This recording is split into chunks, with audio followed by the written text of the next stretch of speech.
Good morning, ladies and gentlemen. Good morning. Good morning. I'll give you letters. Good morning, ladies and gentlemen. Let me know if you can hear me. We are live from Cherry Lanes inside Diamond Joe Casino. Fantastic facility. Here for the 11thframe.com Open. And shout out to Joe Engelkist of the Greater IAMBowling Association and Jeff Riggles of 11thframe.com. I saw a little bit of this lane condition last night during the sweeper. And you saw some really good players there too. Chad Moss, saw Dave Barris, Emily Neubauer, Andy Mills. This is 13 through 16. We'll have this pair for you. The bottom of your screen there is 7 through 10, and then of course here is 7 through 10 in full screen mode.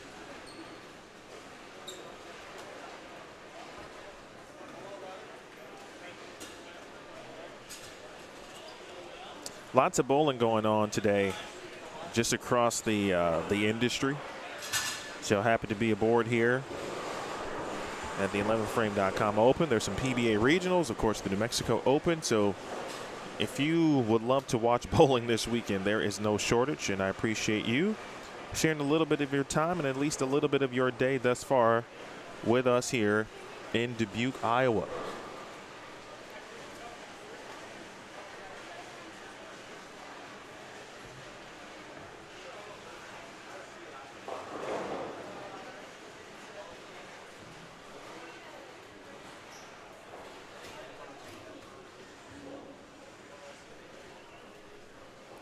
Take a little bit of time just to recalibrate the scoring. When practice began, the tallies for score were underway. So they are erasing those, and we are about ready to bowl.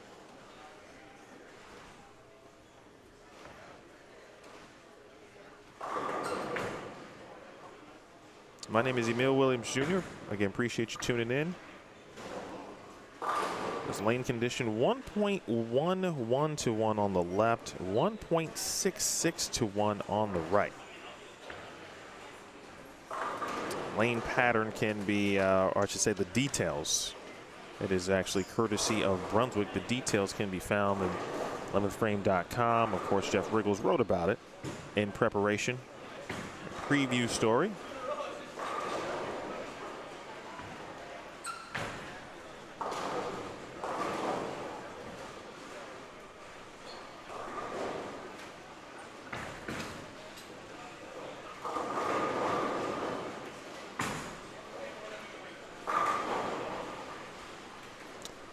Nice opening shot, excuse me, from Brian Thompson. We joked a little bit before practice began. I hadn't seen Brian Thompson in quite some time. The last time I saw him, he certainly did not have a beard. And that's how you know when the kids grow up. They start growing beards and stuff.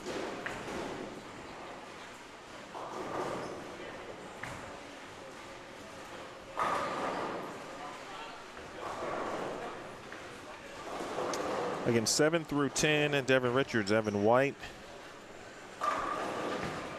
Joe Bevilacqua. I'll make sure I check with Joe. I met him this morning as well, along with Ben Slickland.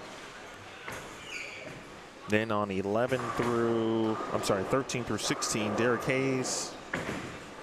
They moved Derek, actually. Derek is now on 7 and 8.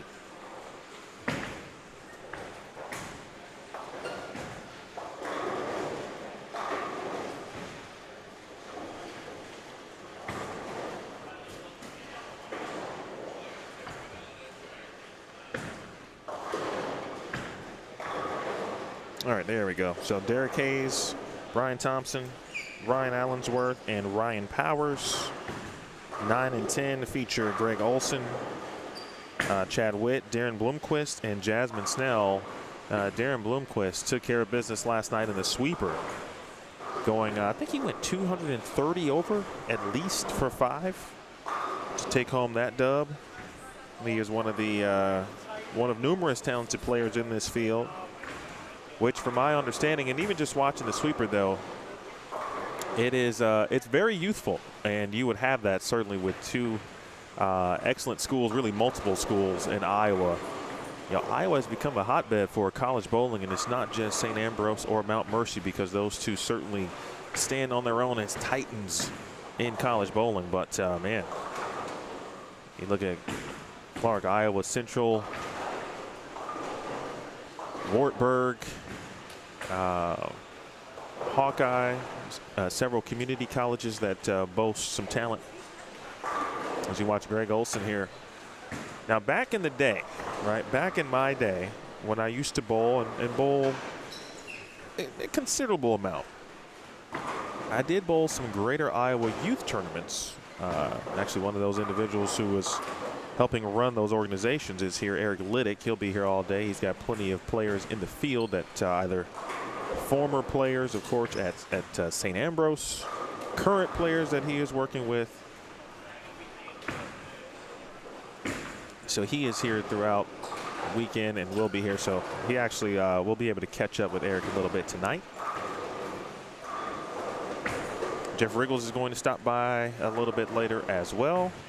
He'll be in throughout the booth quite often here this week. We'll have some other additional guests. Plenty of opportunity for us to take advantage of some really good players. Cam Crow is scheduled to bowl B squad. Shout out to Cam. He is the defending champion. I believe Matt Gasson actually referred to this event as the Cam Crow Open. Nice little 5-7 conversion over on lane 5 next door.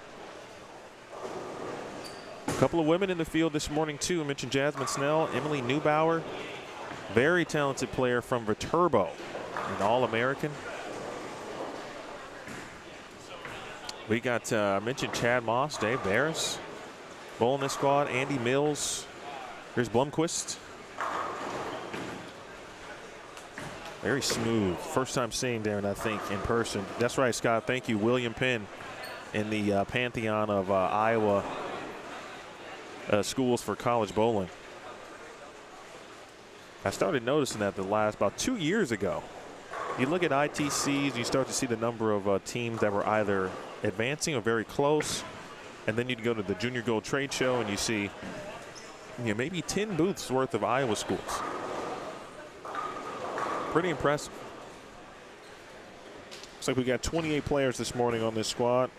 Actually, no, I beg your pardon. This is a two-sided sheet. 52 players. 52 in the field this morning. Over on 13 through 16, that's on the bottom right of your screen, Roger Harford, Seth Tegmeyer, Dave Barris, Chad Moss, as mentioned, Austin Combs, Andy Mills, Emily Neubauer, and Justin Petrie. If you would mind to share, great job. Great shot. Thompson, this is where I saw a lot of players play in the sweeper. There were players who were playing out, some with urethane, some with reactive. Some were able to shape urethane, just like that, actually, on cue. I don't know if he thought that was going to happen, but that is what took place off the right hand of Ryan Powers. We'll go full screen next door in about 3 to 4 frames or so. So I anticipate some higher scores. Really cool format. Of course, should be taking down 48 for round 2 tomorrow morning. We've got 3 squads today. 9 a.m., of course, 1 p.m. Central and 5 p.m. Central time. We'll have 48 players to advance. And then tomorrow's format, 12 games of competition. No match play, though. But you can or will gain bonus pins based on how high your game is per game. So, for example, if you had the highest game in game 1 tomorrow morning, you will get 48 bonus pins, and if you had the lowest game, you'll get 1. And that's how it's going to go. Big thanks to the Engelkis family.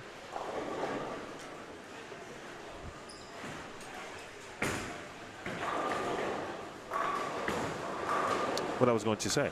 Oh, Nice little break there for Mr. Powers as Jasmine Snell, so talented, making the trip over from Nebraska. She does bowl not full-time on the PWBA Tour. She did, I would say, early in the relaunch year. She was out there more often. The last couple of seasons, she's out for some majors and maybe a standard event here or there. Thompson. Bang. Well, let's get that out the way early.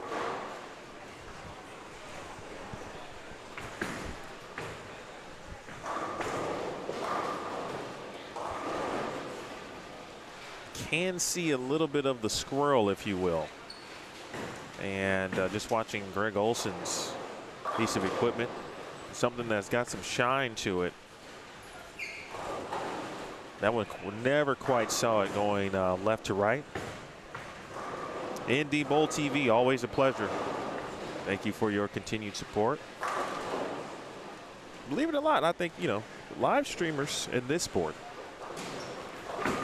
for the most part, we may not work directly together, but we're always supporting one another.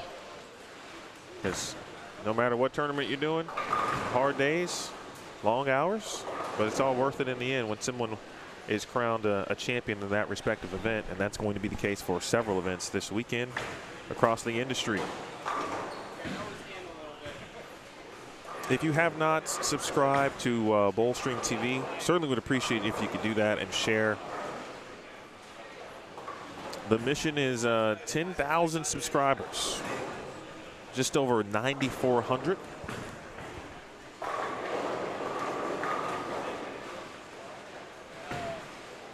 Once we get to 10K, then, you know, we put another goal out there to achieve. Now, the transition here will certainly be interesting.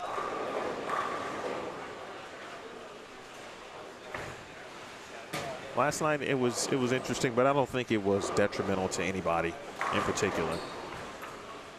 But Darren Bloomquist is just literally picking up right where he left off last night.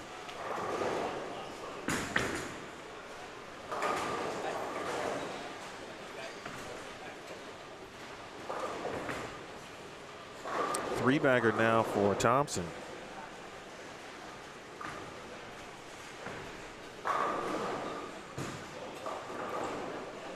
If you've got a favorite bowler that you keeping an eye on today, I'd love to hear from you in the chat. I believe the skip is going to be, they will skip one pair. I'll figure out which direction that is, but I think it's right. You skip one after game one, and then you skip two after game two, and that's the pattern. Skip one, skip two, skip one, skip two. So we should see just about everybody come across our featured pairs here, whether they're full screen or on the bottom right of your screen. One of the cool things, obviously, about YouTube, of course, the ability to watch on your mobile phone, your computer, your big screen at the crib. Kyle, you hit the nail right on the head early. I've heard a lot about him. In fact, I was talking to Donovan Rubau, who went to Mount Mercy. Donovan works on the PWBA Tour, so we spent a lot of time together these last couple of seasons. And I told him I was coming out here to do this, stream this event, and the first thing he said was, "Oh, you're going to get to see Darren Bloomquist."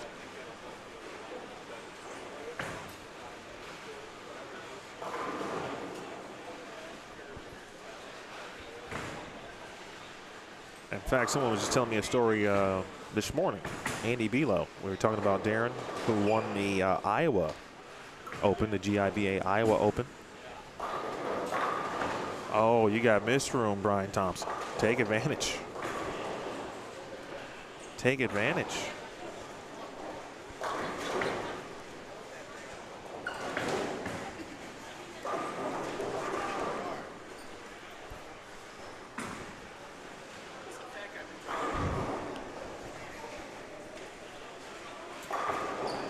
Looking forward to seeing a lot of individuals I don't get a chance to see very often who are bowling. Guys like David Cole, I just saw Jerry Marge, but it's always a pleasure to see him as well.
Thanks to Jen Wittenberg, daughter of course Joe and his lovely wife.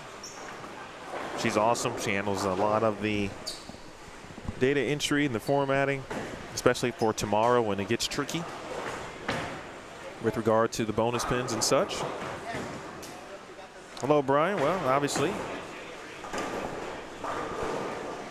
you picked a very good player to watch. If you need some assistance here, what you're watching just right now, of course, Derek Hayes is letter B. We talked about Brian Thompson. He is letter A. Ryan Allensworth is letter E. Again, this is on 8. And then Ryan Powers is 8D. Over on 9 and 10, Greg Olson is letter B. Chad Witt is letter A. Darren, of course, is 10D, and Jasmine Snell is 10E. Speaking of Snell, ooh, nicely done.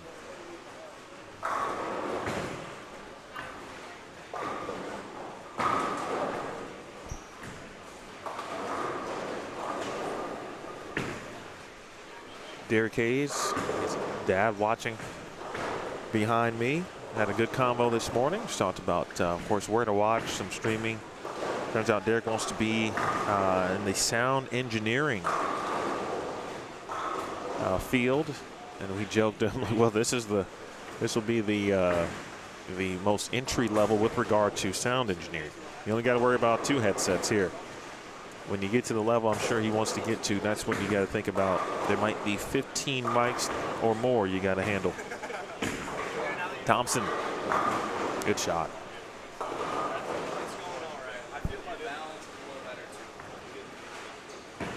Tin back reps and reviews. I like that. I might have to subscribe to that, Tin back. Oh, we got Stephen Taylor in the building. Oh, shout out to Tommy Barnwell and Travis Anderson. I actually can't wait to see them. It's been a little bit since I've seen them. Used to bowl a lot of youth tournaments in Illinois against them and every now and then with them. Great families. Ironically enough, I'm headed to Peoria next weekend for the PWBA Peoria Regional. Haven't been to Landmark Lanes in probably over 20 years. Look forward to going there next weekend. At the end of the month, Bowlstream TV will also have the Longview Doubles. That's an event Craig Ellie, of course, previous owner of this company, used to stream often. Chris Lucas had a perfect strike, handled it for the last 4 years or so, 3 years. And look forward to having Bowlstream TV back in that capacity. So Longview Doubles on the schedule. And also just booked recently, headed to El Paso in September 20th and 21st for the Oasis Invitational. Credit to the Urivari family. So look forward to going there. So more live stream bowling coming up again in August, Longview Doubles, and then again in September. Then in October, we'll head to Phoenix for the Agent Ong Open. So again, please subscribe, and you get all of the live notifications. Speaking of live notifications, we've got a front seven.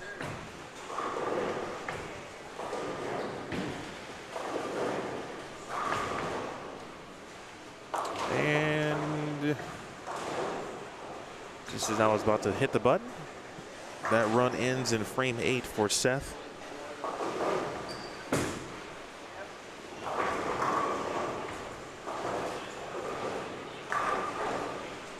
Seth Tegmeyer, bottom right of your screen. Is actually, he's on the left side of your screen, black and red jersey.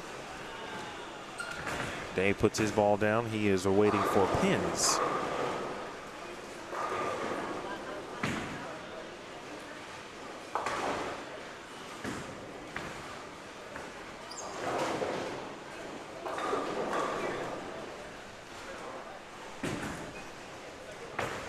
Olsen.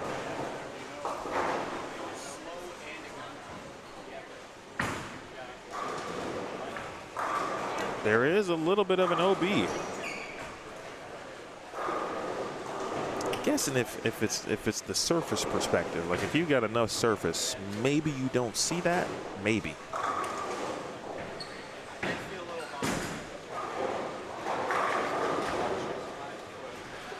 Brooke Green over on 11 and 12.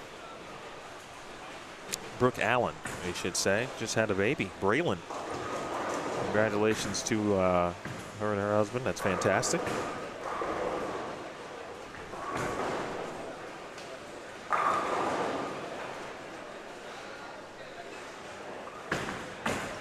Hello to JT watching.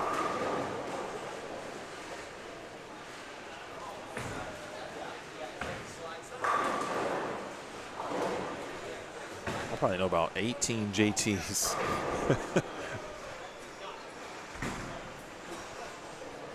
So Derek Hayes can get going here. 186 in the 8th.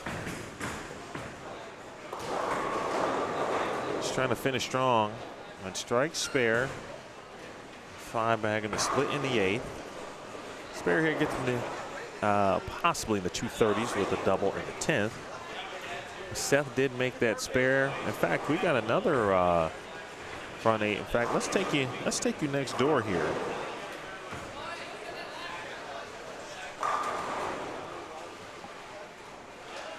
Actually, no, I'm sorry, that's on 12.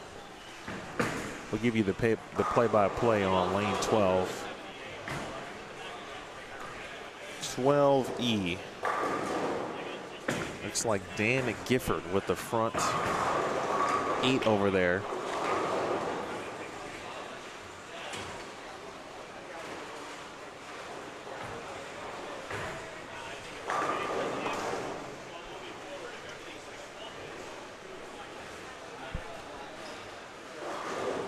So it is correct. Okay, Scott, thank you. I see Green on the sheet. I see Allen still on the jersey. All right, so it is Brooke Green. Well, congrats to the Green family. Their 3-month-old is here. That was a good ball change for Olsen. That ball read it much earlier, which is what he's looking for.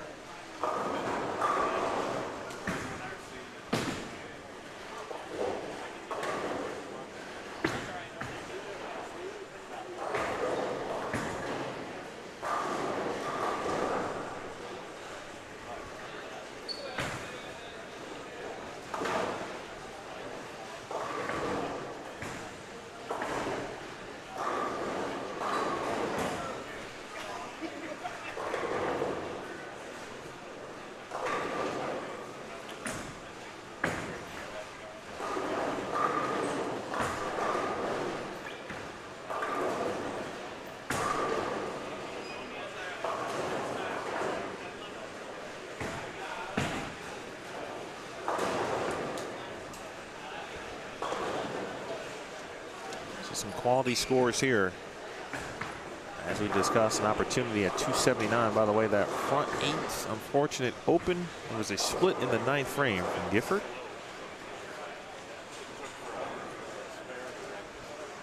Seven through 10 now on the bottom right of your screen.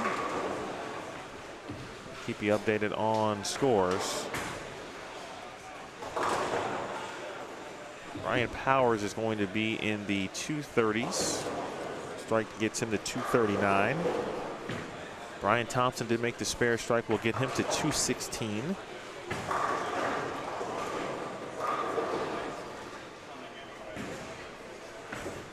There's Andy Mills.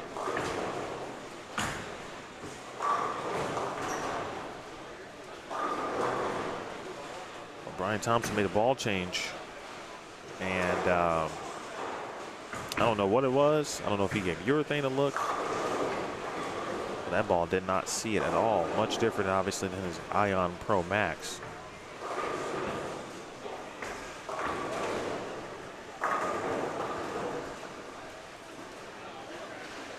Wouldn't be surprised if you see a couple of 300s here during qualifying. I think Darren shot 296 last night during the sweeper.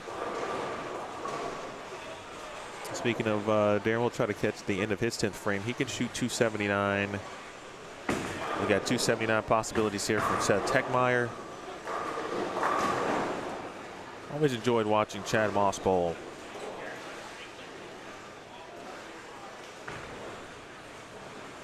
When I started in this industry, my first job was at the Open Championships. And that's when I learned about the Wisconsin bowling community and how the chase or the hunt for eagles are just a little bit different when you come from Wisconsin and Minnesota, for that matter. Now you throw in certainly Illinois and the historic nature of that tournament. Those are 3 states that bring it.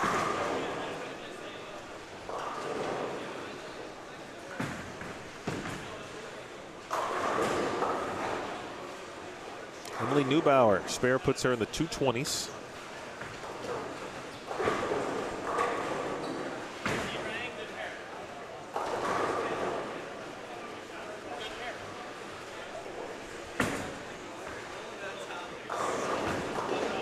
Oof.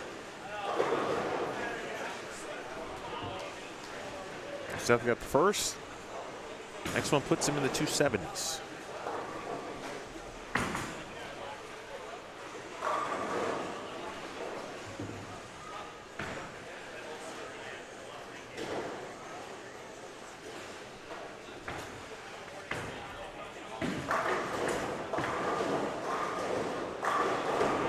.260 never hurt nobody. We'll take that. Spare gets him a 267. Neubauer can strike for 226.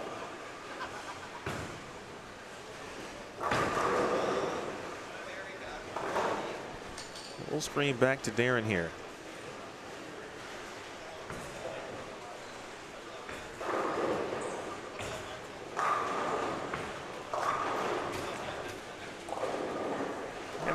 Bit of a handful there on that one.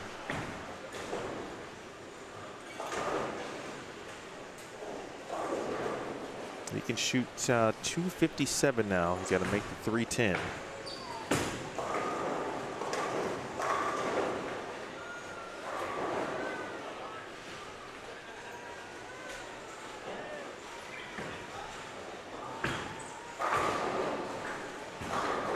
And he'll take care of it the hard way.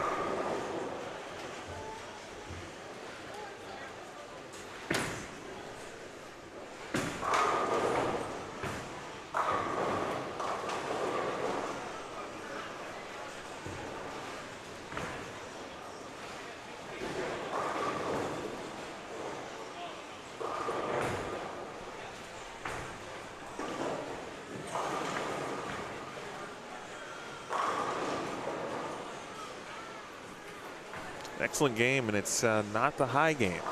I see a 258 on lane 5. Of course, Seth got to 267.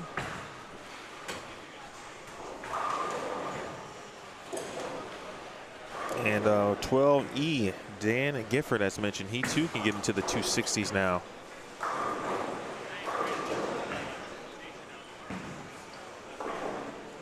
.229 for Chad Witt. Jasmine Snell can strike out for 191.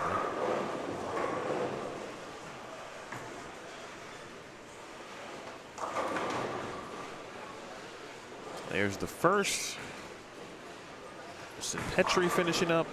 Phil shot to get him to 178. That was Gifford there on the far left side of your screen. He shoots 266. There's 212.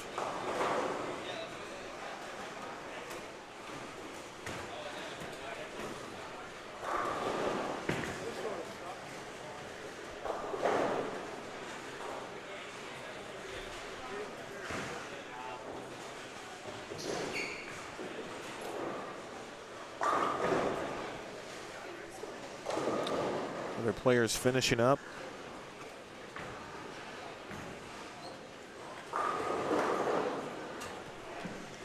Looks like Devin Richards will be in the 240s, excuse me.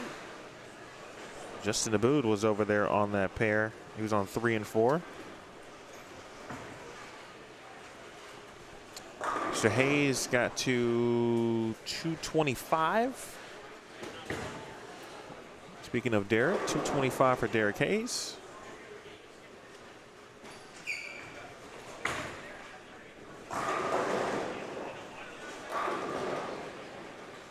We'll start here for Greg as the first group of players now making their lane moves. The first move is skipping one pair. To the right.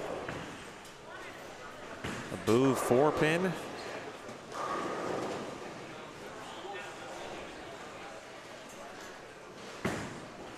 Spare strike gets him to 211. If you haven't been to Cherry Lanes, again, awesome facility. It's inside a Boyd gaming property, and that might sound familiar to you if you've been to Las Vegas. Maybe you've been to Gold Coast, for example, perhaps Suncoast. Those are just two example properties where bowling centers are nestled inside.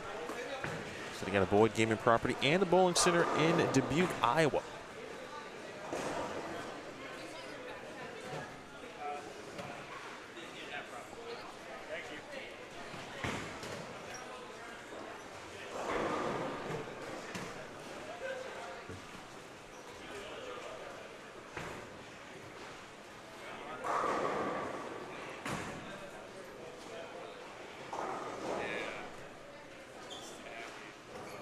Thanks to all the sponsors. This tournament, of course, 11thframe.com, Ebonite, but so many impactful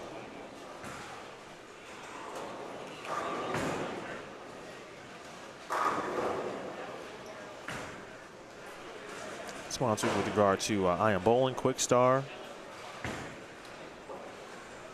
course, Diamond Joe Casino, the Dubuque Regional Sports Commission, Brandon Steen and the Steen team.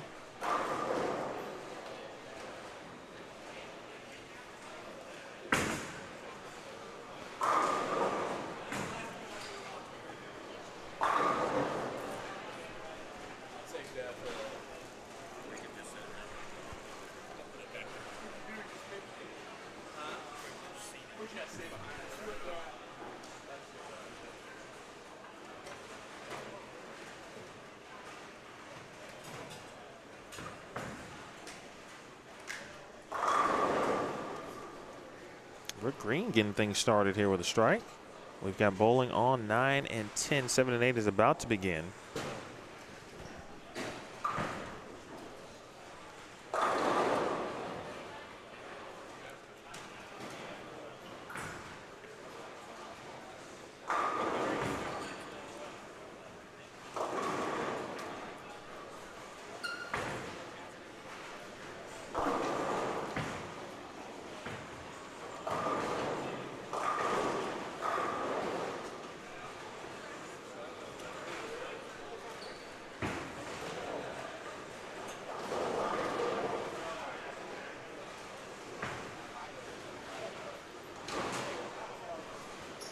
All right, we've reached game number 2.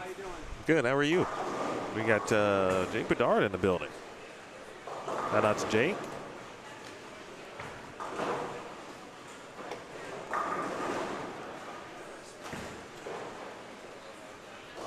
New groups of players. We'll check out 7 and 8 and 9 and 10, of course, here. As you get up early.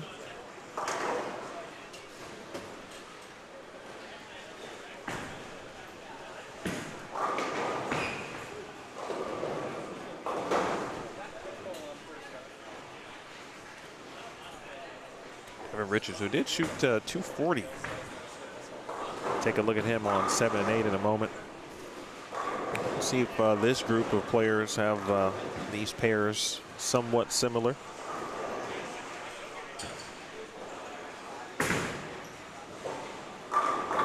Brian Thompson moves over to 11 and 12.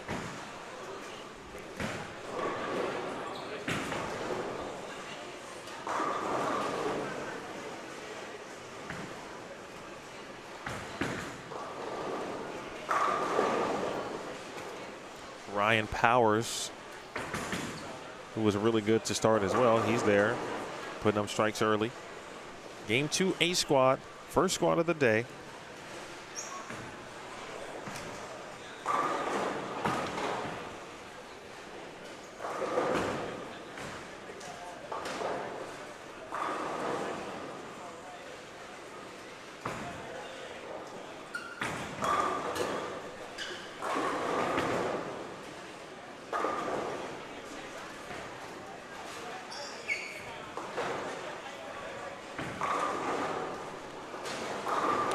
There is some players out here wheeling on it early. But if you see the big wheel, it isn't with reactive, it's with urethane stuff. Stone Cold 8-pin, which definitely hurt me. Kayla Devine.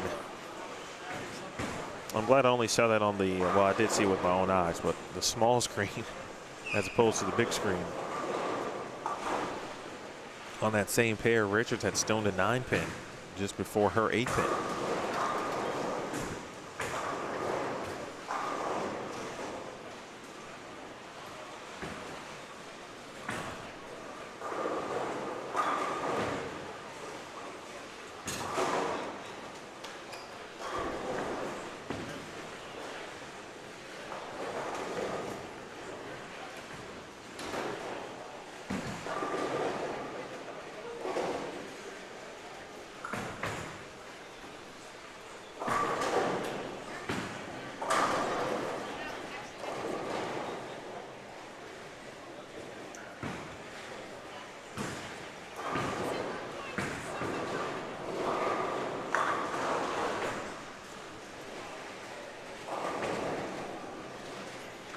All right, we got scores after one game. And a lot of those scores actually happened right in front or near us. And so you probably remember me saying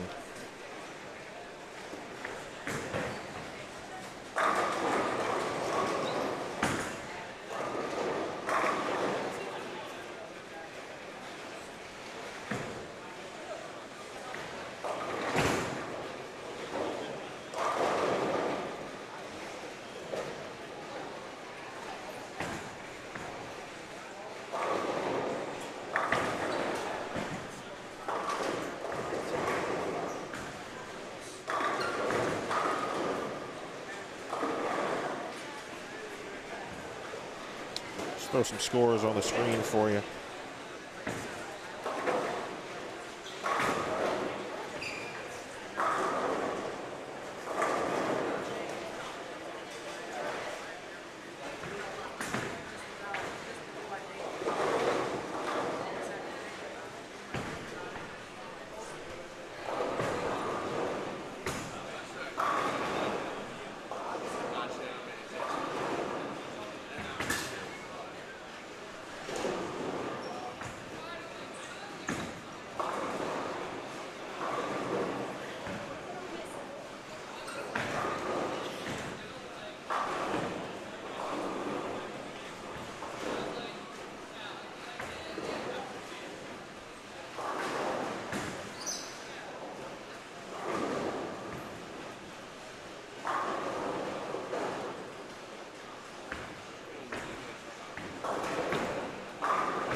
267 again from Seth Tegmeyer.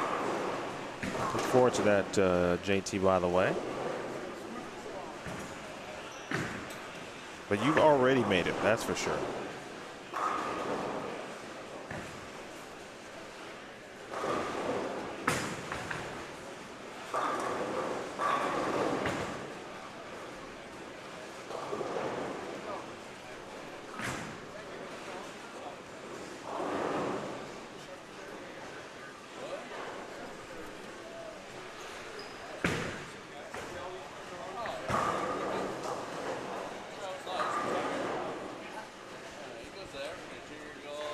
All right, it's going to cover the left side of the screen for the moment. But this will give you first through 32nd for the quick time being.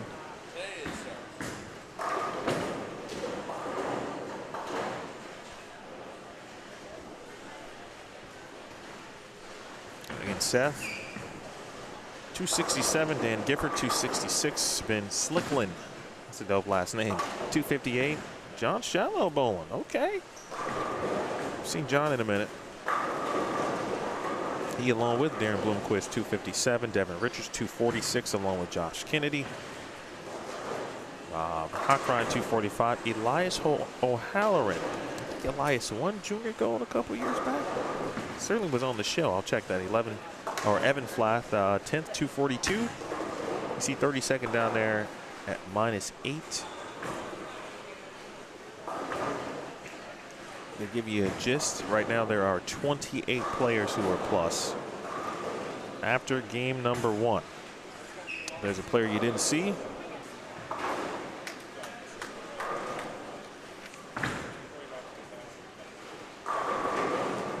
Just let me know. They would be in the 33rd through, of course, 52nd range.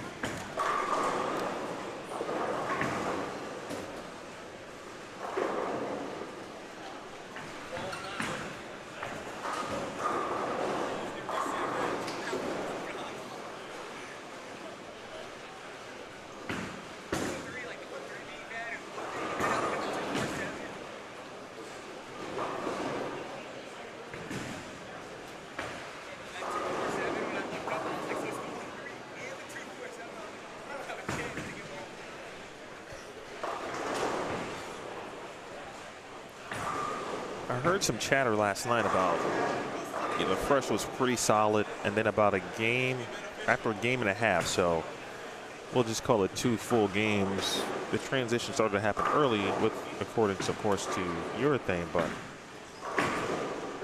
generally speaking, I saw a lot of really good players compete last night, and so with that said, you anticipate, based on what I've seen, for players to be playing them not quite the same across the board, but very similar. There are those going up the boards with or without urethane. There are those who have somehow figured out a way. Darren's giving it away a little bit, but not as much as someone like a Devin Richards. In fact, let's show you what I'm talking about with Devin here. So Devin's going to be on the left side of your screen. Watch Devin. That was about 12. Not a ton of people doing what Devin is doing.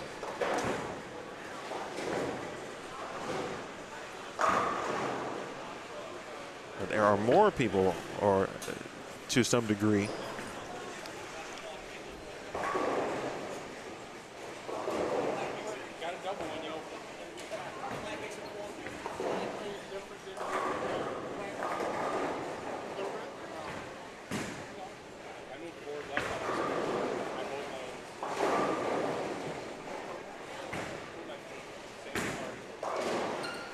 going to be Ben Slickland there, wearing the Doug's Pro Shop t-shirt, representing that shop in New York.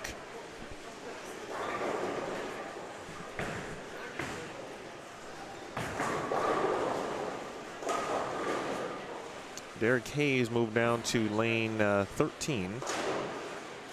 I'm sorry, 11 and 12, I beg your pardon. Another good start for him.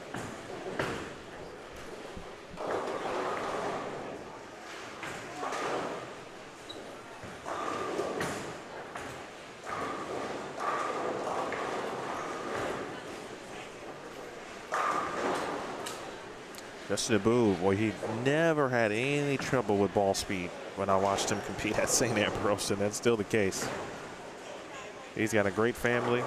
His mom, Regina, his dad, George. George runs the PBA West and maybe the Northwest regions. He's the regional manager for those. Always busy running a tournament. Justin, I believe, went back home to pursue a master's degree, a graduate degree. But he has been bowling this tournament for a few years and said, I'm going to make the trip out, see the friends. That's what he's been doing, and it made total sense.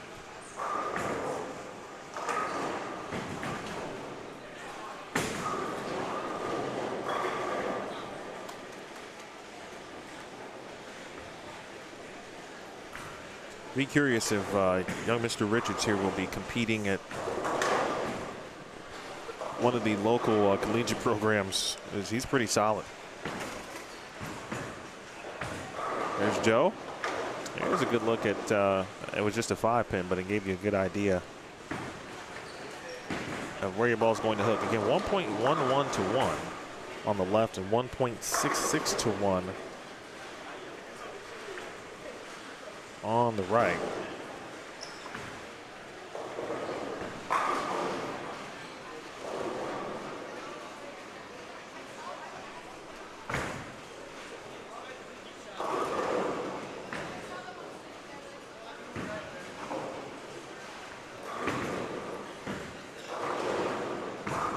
It is 37 feet at 24.62 mils.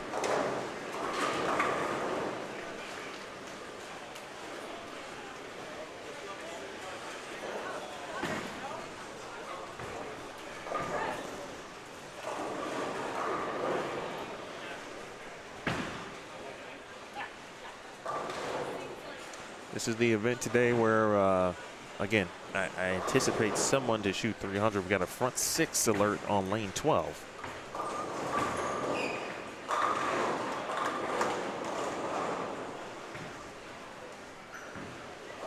Slow ball speed, kind of the slow hook there helped Devin. Kind of missed up the boards there. Kayla Devine, really good shot. She's thrown some excellent shots and just hasn't been able to carry. Specifically in frames 2, 8-pin, frame 8, 10-pin. Now, in the grand scheme, obviously, that's a great start, which it is. And with the scoring pace, what it is, you go, all right, I'd love to get those hits because I know I'm probably going to need them later on in the block.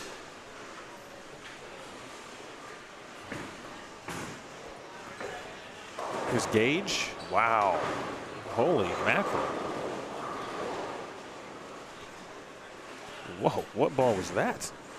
And how much surface was on him? Stay on the lane.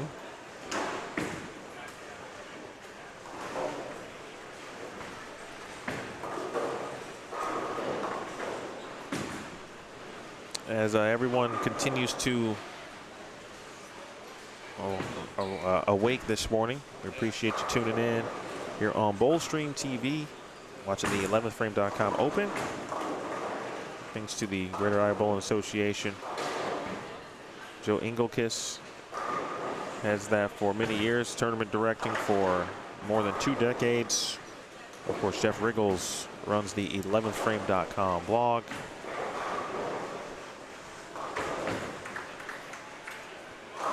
Oh, Evan White said, got a little love on that.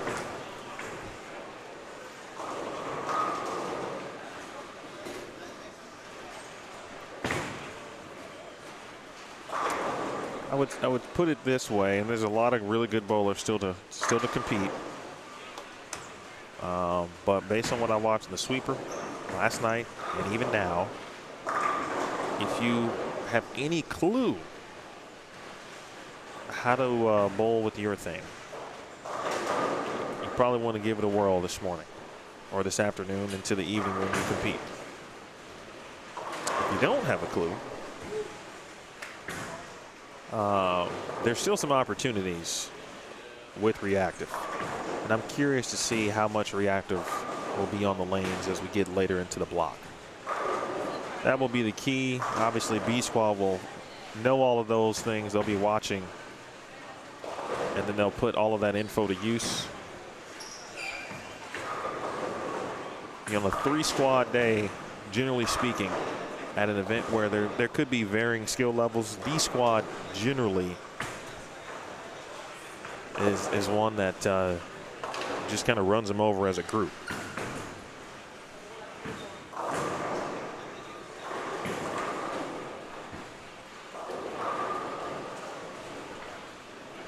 What's going on in the world of our Bowl TV, our Bowl Stream TV, excuse me. Chat viewers, that was last week. I was in Rochester for the final event of the national touring season on the PWBA. That's a good one from Gage. I still got to get a look at what ball he's throwing.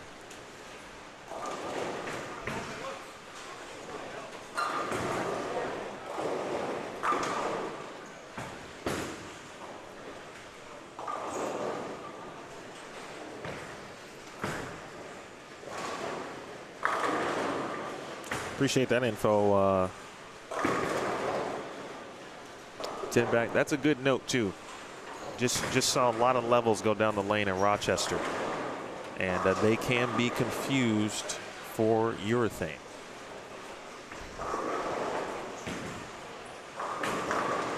They give the motion, but it is technically not urethane. So it's a great point. In fact, Dan started on 11 and 12, which means he should be on 15 and 16, and he is on the right side of your screen. We'll go back full screen there momentarily.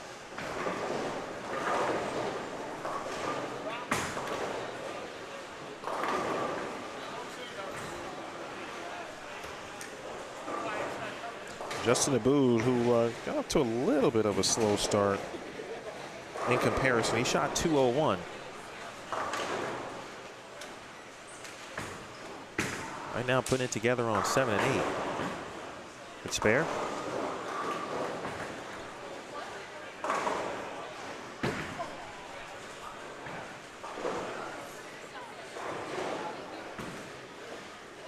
Anybody in the chat have a level? Have thrown it? Just curious. You know, I see a lot of professionals, right? You know, throw these pieces of equipment and, you know, reactive, everything, whatever it is. But I'm always curious, like when you're watching bowling as a fan, no matter the level, not the bowling ball, but the level of skill, I'm always curious which bowling balls are the fans or the viewers actually throwing. What's resonating with the viewers depending on where they bowl, what they bowl on. Because sometimes you see a pro, you know, throwing some equipment that you wouldn't see maybe some other players throw, like tournament league bowlers, for example, and it's solely based on what they're bowling on week in and week out. Same thing with the league or tournament player. Good shot there from Joe.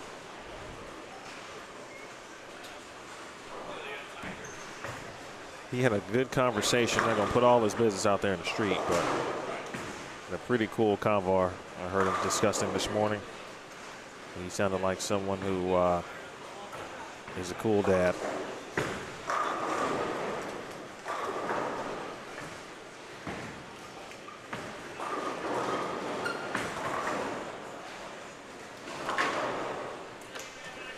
All right, Beekman takes care of that. Nathan Beekman's got Beak on the back of his jersey. Evan White asks for that one to push. It doesn't. And he leaves a 9-pin. Quick look next door. Speaking of Dan, there he is with said level.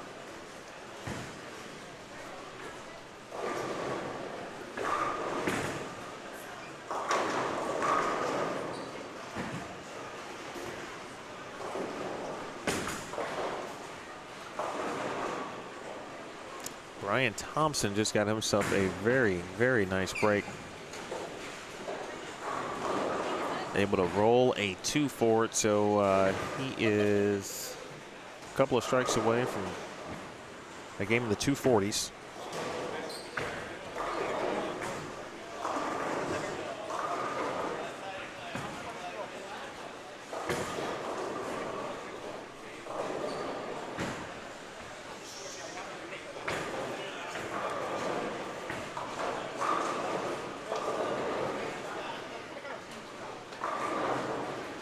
See some other former St. Ambrose players. William Jones in the field.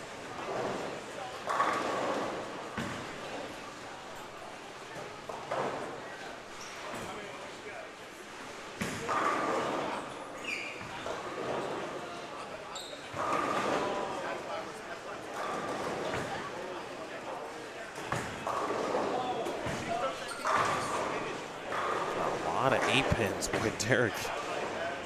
He's just left one.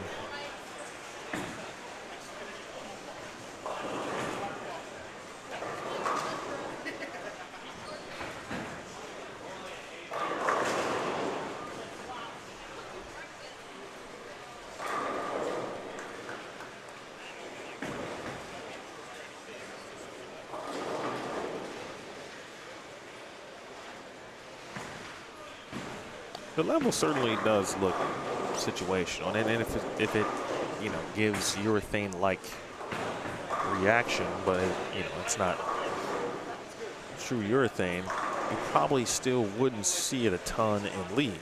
At least theoretically, you wouldn't see it unless you just got somebody who just wants to practice with it and throw it, which everybody has a different opinion on what to throw in league, especially when it comes to urethane.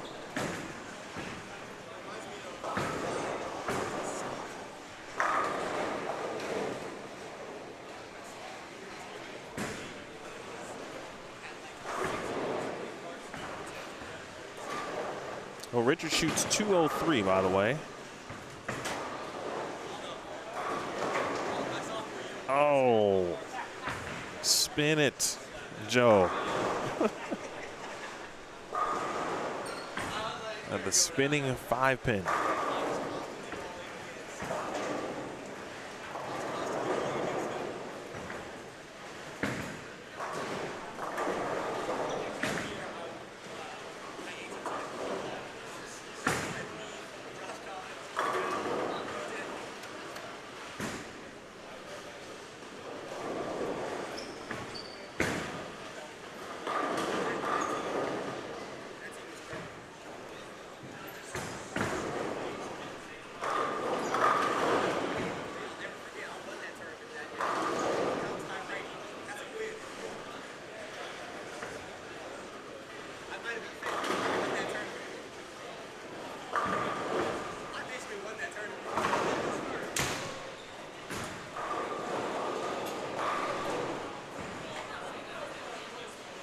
Ebonite doubles in the 10th frame over on 7 and 8, bottom right of your screen. He's going to be in the 230s.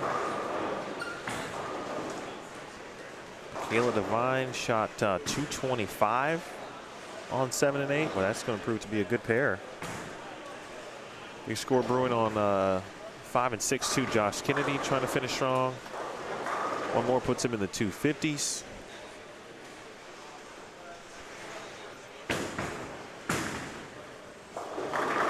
Oh my.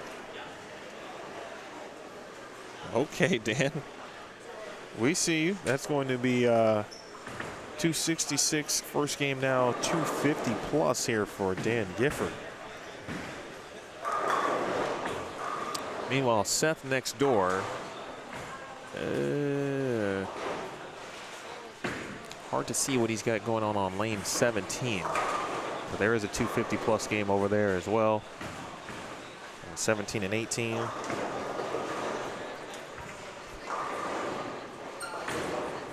Brian Thompson's going to be in the 230s. He went strike 710, left side of your screen.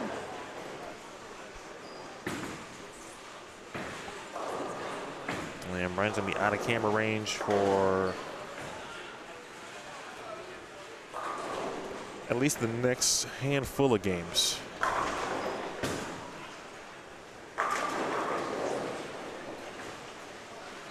right, 257. One last look here at Justin Dubuque.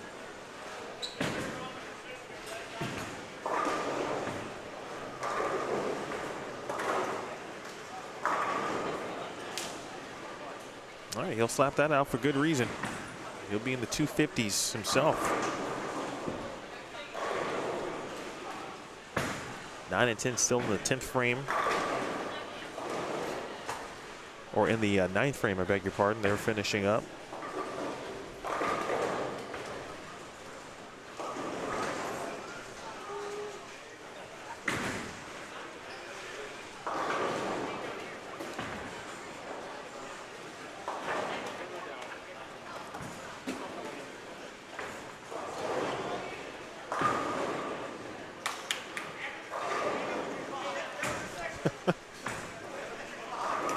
.258.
Oof, good shot.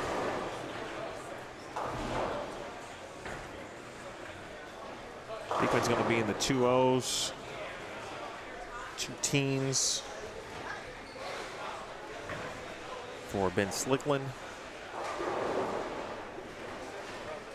Let's see, other notables, 230, 245. I mentioned 7 and 8. The low score on 7 and 8 was 203.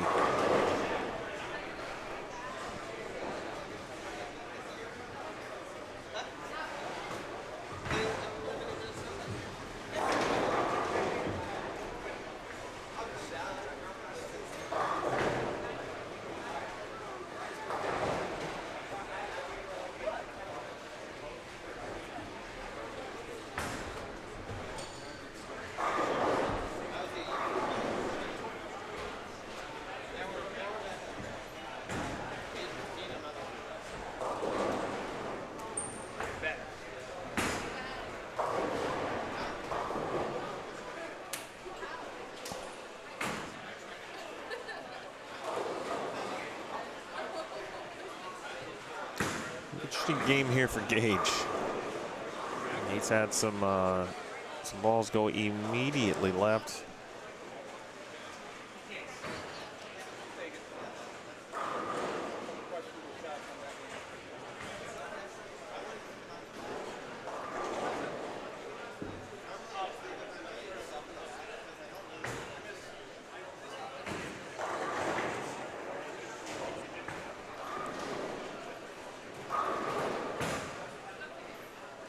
Joe was looking for a double there, and now spare strike puts him at 182.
Gage did bowl collegiately, according to collegebowling.com. Spent some time bowling collegiately at the University of Iowa. He started his career, though, at Mount Mercy.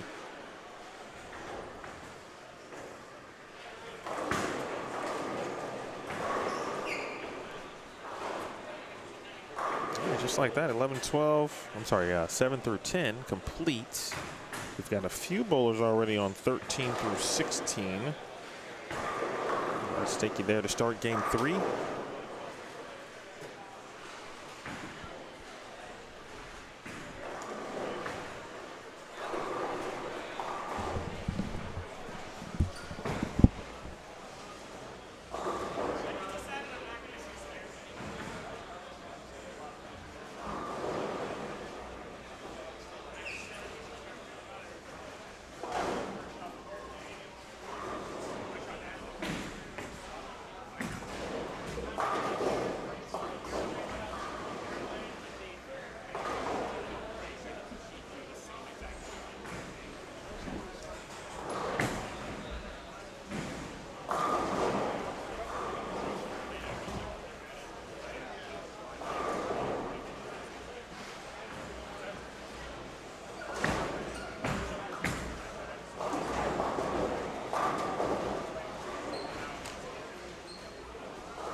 William Jones now on 9 and 10.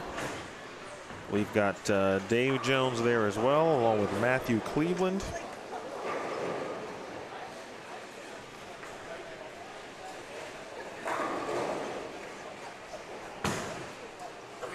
And Thomas Cleveland. Good to see you, my guy.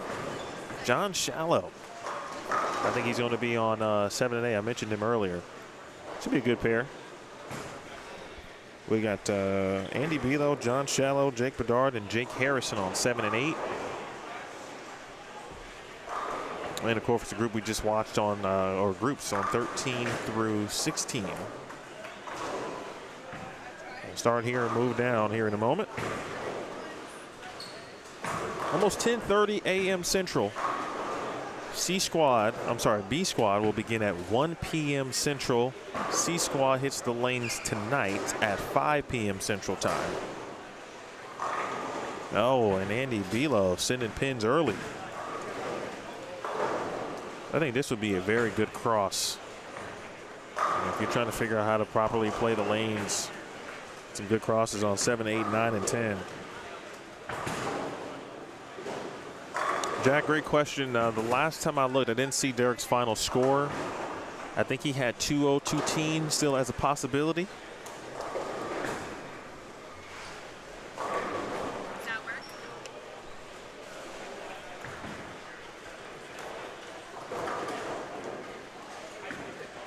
Quick score. Shout out to, again, the Eagle Kiss family.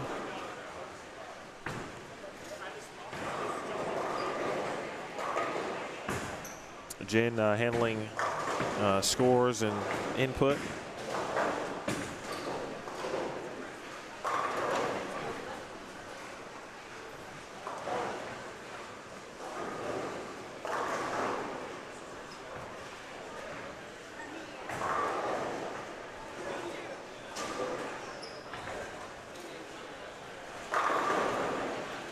So Dan Gifford, your leader after 2 at plus 123. Again, plus 123. I'll answer that question actually about Derek Hayes in just 1 second. Evan Flath.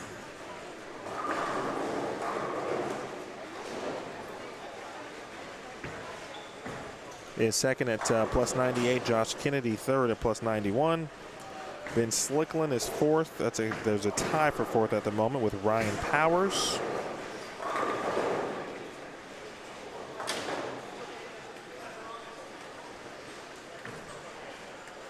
Darren Bloomquist is sixth currently at plus 72. Victor Cortez Jr. seventh at plus 66. Seth Tegmeyer also in the tie for eighth.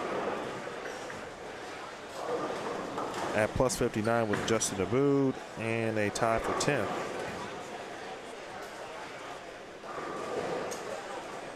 With Ryan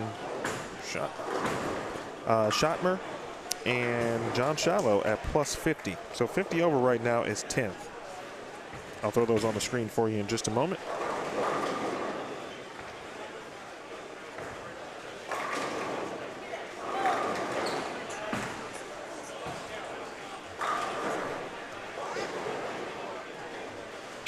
All right, so question on Mr. Hayes. Derek Hayes is 24 over, plus 24. He got 225, 199 to start for Derek.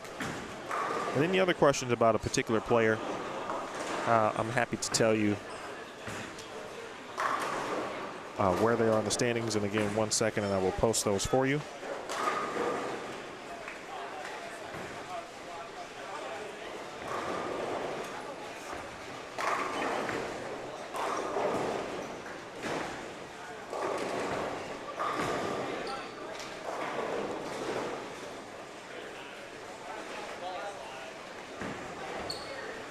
You guys wouldn't mind, hit the thumbs up as you maneuver in and out of the broadcast today.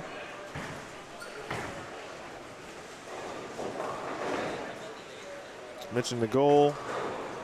Next milestone, trying to hit 10K.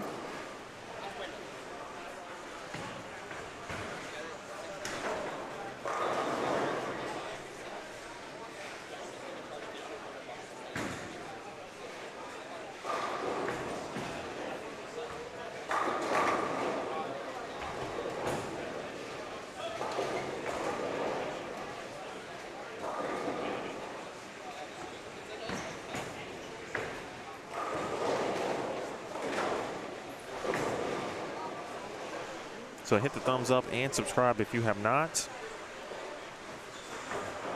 Always curious too, and I'll ask this question a lot just on across all live streams, but I'm curious what bowling fans and viewers enjoy with regard to their content. There's so much really, there's so many channels, and the amount of bowling content, and even the quality of the information, whether it's instructional, the fun, the entertaining, all of the above. There's some really, really, really good stuff out there from various players, both from the men and women's perspective too. If you're a PBA fan, if you're a PWBA fan, there's a channel for you out there for sure.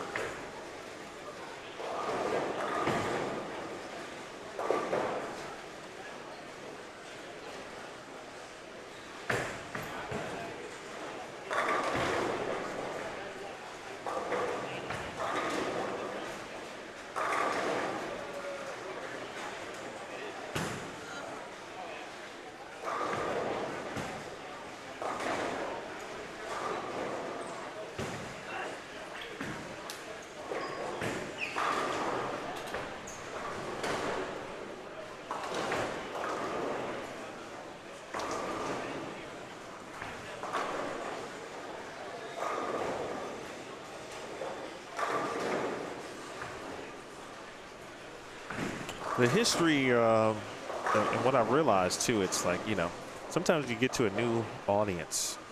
I have streamed an event, or multiple actually, in Iowa. Shout out to the Midwest Youth Main event. It was a great event the last couple of seasons, put on by the Youth Bowling Scholarship Foundation.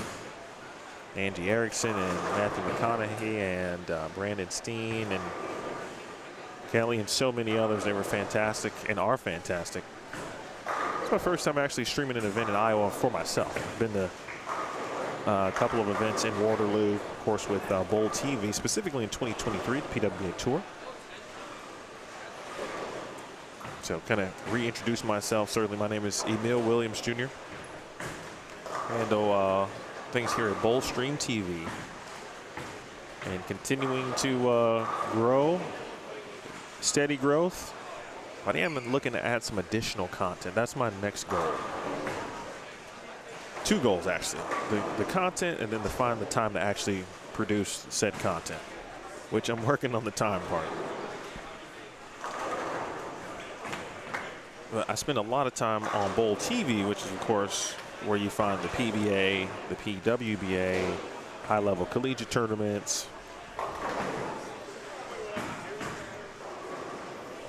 PBA Junior, team trials is on Bowl TV. And so I've been affiliated with that for, at some point, well, actually, you can actually go back to like 2010, 11, 12-ish, back when we had live streams for the Open Championships. And there's probably some of you watching who didn't know that.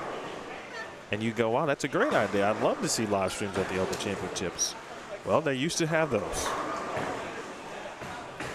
But yeah, more or less on a full-time basis since 2016. Affiliated with Bowl TV. It's been great, primarily on the PWBA Tour. And then got a chance to purchase the company, and then kind of been streaming events solo when I can for the last 4 years.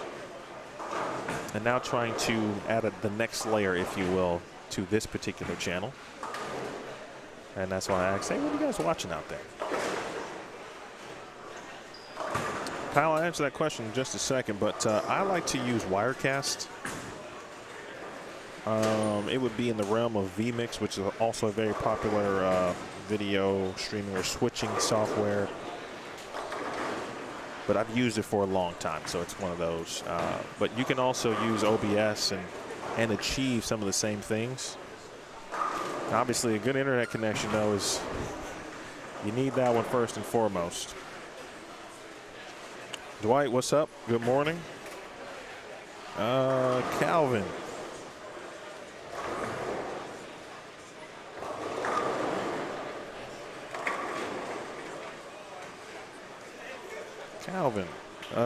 Calvin minus 8. Minus 8, 171, 221.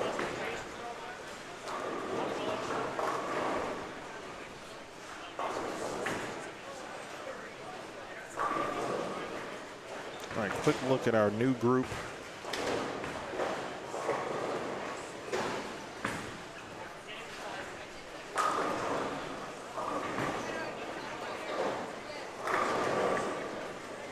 This is Andy Belo, left side of your screen. Andy owns and operates the Other Place on Ridgeway. That is in Waterloo. Great facility, great bar and grill, great pizza. And whenever I am in town, again, whether it be a solo event for Bowl Stream or working with the PWBA, Andy's always been great, taking care of me and others, sponsoring, etc.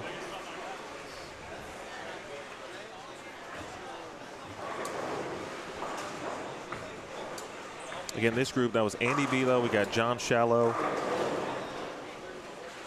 Jake Bedard, and Jake Harrison on 7 and 8.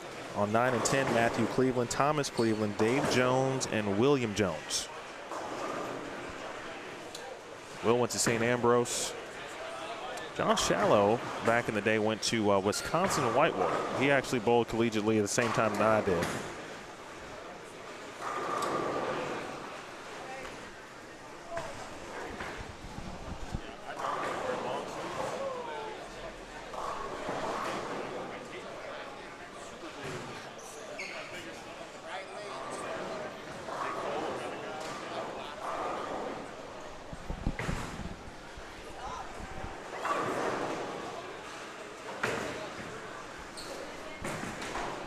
No problem, Kyle. If you're just starting out, I would recommend OBS just because it's free. And it's a nice entry level or entry point into live streaming. And that's really for anybody. Once you want to more or less level up, if you will, there's just some additional bells and whistles, gadgets, of course, that generally come with paying for software. But it's all on how you use it. So what, think about your end goal, what you want to do, how you ultimately want to produce something.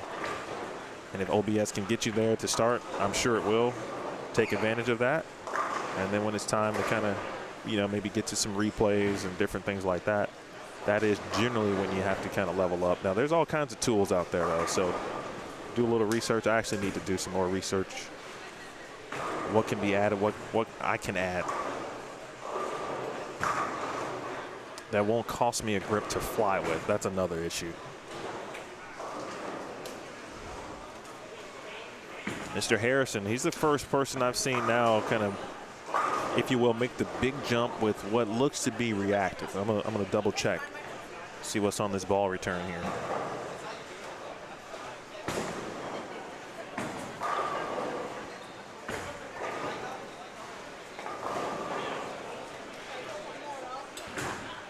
I think Andy thought that one was good. I did too. Met Jake Bedard a couple of years ago. He was in the building for the Midwest Youth Main Event Tournament at Cadillac XBC. As one of the local pros, the event was sponsored by Storm, or Rotogrip specifically, that particular event. Of course, the 11frame.com Open sponsored by Ebonite. Shout out to the Brands of Brunswick. Of course, Ebonite, one of those brands, and they've been a long-standing partner of the Great Iowa Bowling Association and Joe Engelkiss.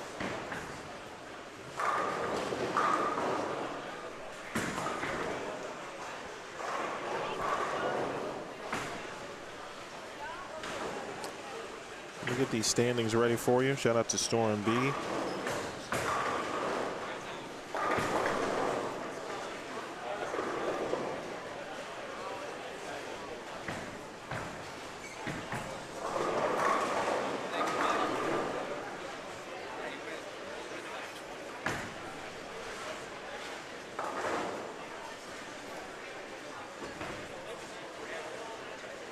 Mentioned Dan Gifford in the lead early at plus 123.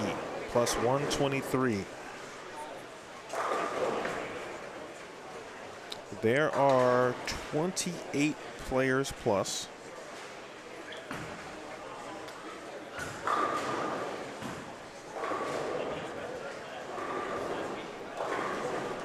I'm going to give you 1 through 32 right now. It's going to appear on the left side of your screen. It will momentarily take up some space, but we'll get it out of the way after you see what you need to see.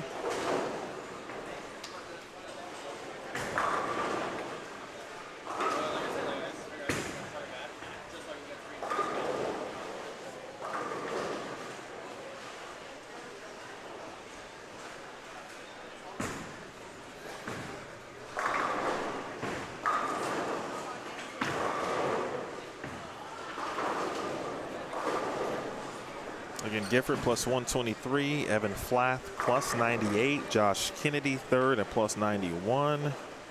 Ben Slickland and Ryan Powers tied for fourth at plus 74. Darren Bloomquist, excuse me, sixth at plus 72. Victor Cortez Jr. is seventh at plus 66. Tied for eighth with Seth Techmeyer and Justin Abboud at plus 59, and then Ryan Schottmer at plus 50. Actually, is a tie for 10th. With Schottmeyer and Shallow, as mentioned, at plus 50. Devin Richards, he's been pretty solid today at plus 49. Ryan Thompson had a good start. He's at plus 46. And you see all the way to 32nd at minus 17, of course. 48 players are going to advance across the 3 squads tonight. Generally a very, very good field. A couple of high-level players, some professionals. A la Cam Crow, for example, the defending champion. Completed his rookie season on the PBA Tour in 2025. So sophomore campaign coming up for Cam in 2026.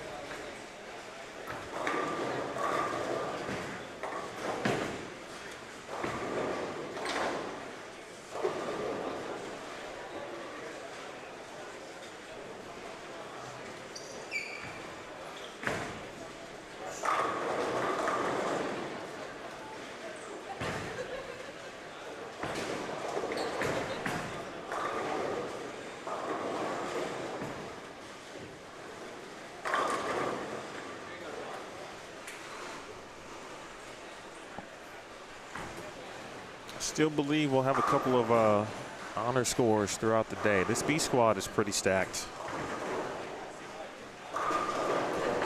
And I'm sure many of whom are either, if they made the drive from wherever it may be. I saw a lot of Chicagoland players that maybe gotten up this morning making the drive. Someone's in the passenger seat or in the back seat watching or listening to this, trying to get an idea of what's happening. And essentially, you know, if you've got any semblance of use with urethane, you will more than likely have some level of success. No guarantees, obviously. If you want to throw reactive, you can. I do think it depends on when you're going to throw. If you throw it early,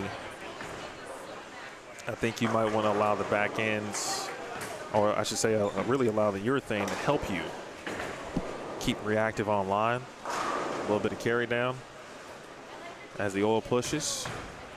But there's I won't give it a ratio because I haven't seen everybody come across these pairs yet, but certainly a fair share of urethane. But somebody like Andy, we were talking about, you know, he's not a big urethane guy, and so right now at least he's in a pulse.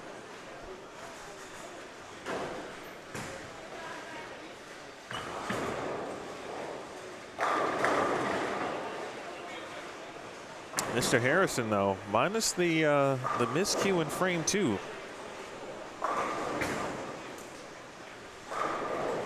He's been excellent.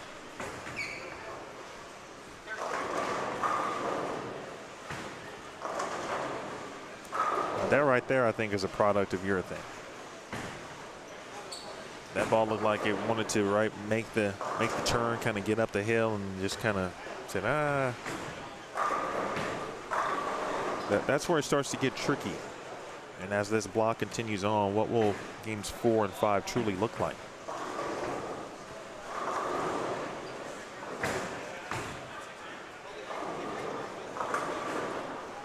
I mean, you can give it away from the pocket with urethane.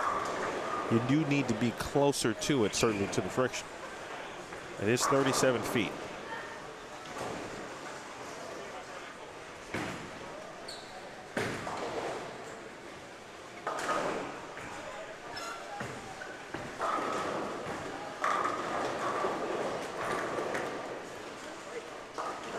Hello, Kevin. Good morning.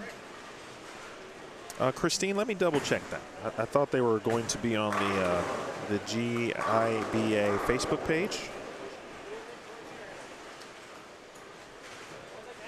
I will double check that for you and report back to you.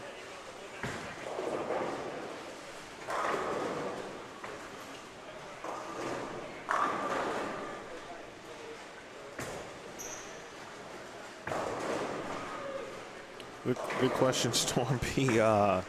I think Matt Gasson on Facebook joked that he was headed to the 2025 Cam Crow Open.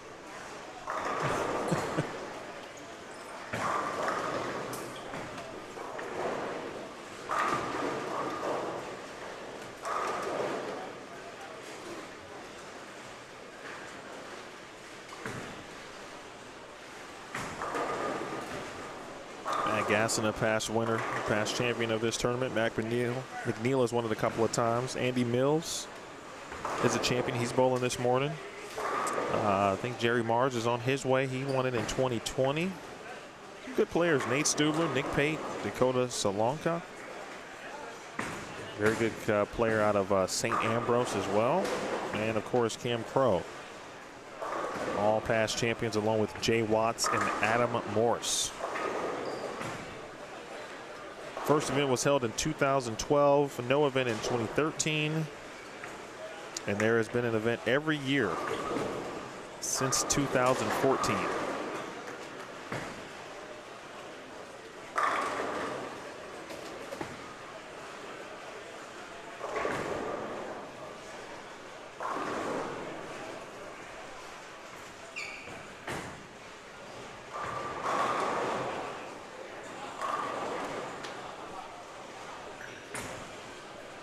One of my examples of someone who was able to kind of not quite swing, you know, we're not talking fourth arrow with urethane, but Devin Richard was able to get it to about, 12 to 5-ish certainly, and had no quarrels doing that.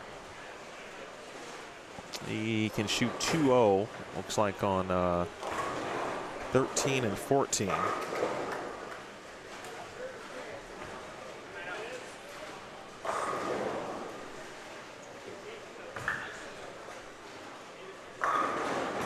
Shallow. That's Kennedy starting to ring up the strikes. Let's watch Devin here. Yeah, looks like he's moved closer to it, at least on that lane, on that pair. 250 opportunity for Ben Slickland. He's been solid.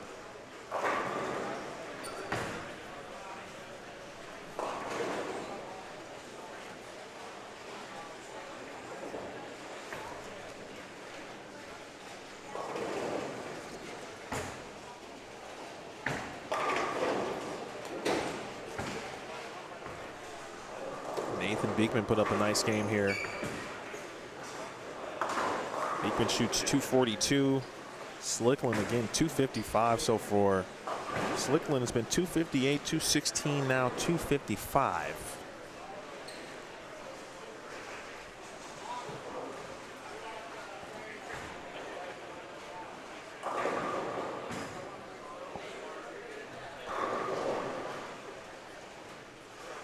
Abu trying to get to 210.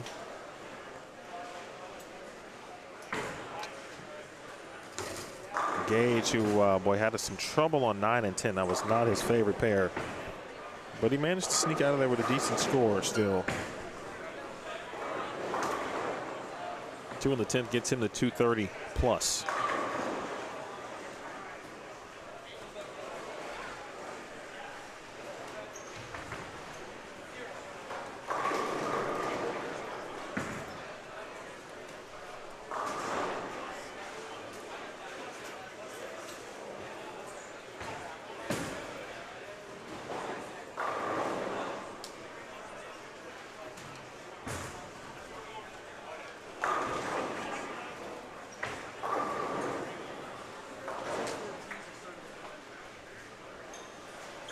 All right, that's going to do it for Gage in regards to getting himself into the 230s. And now my guy Joe can get there as well.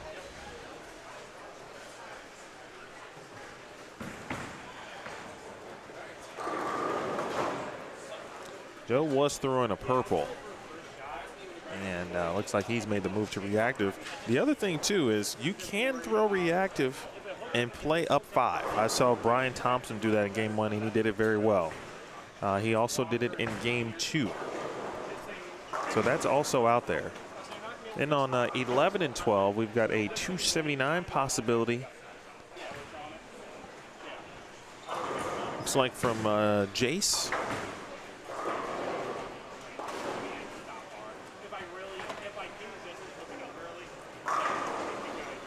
Nice ball change for Andy Belo. I'll see Jace on the left side of your screen. So you might have a better opportunity to see him over here on the right side of your screen. Yeah, he's going to be on the right side of your screen.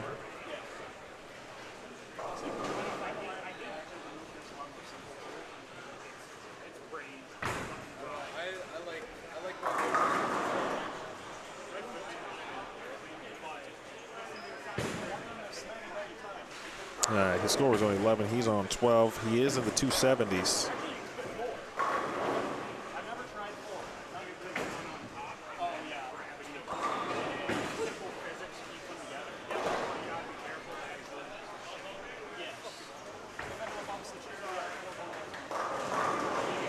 Oh, shallow. Keeps putting it there. You talking about not having favorable carry.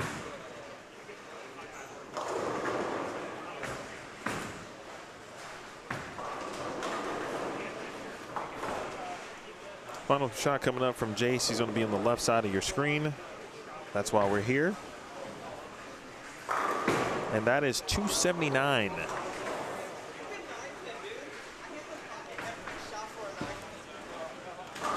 Jace just came back up and said, looks like he hit the pocket every shot. Minus a 9-pin there.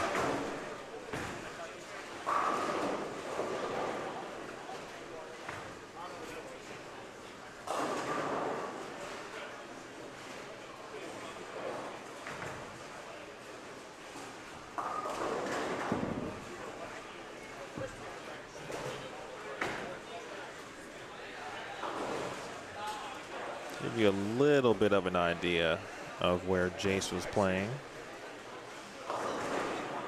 Belo.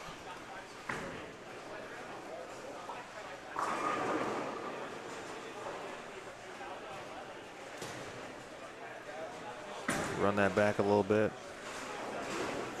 11-ish.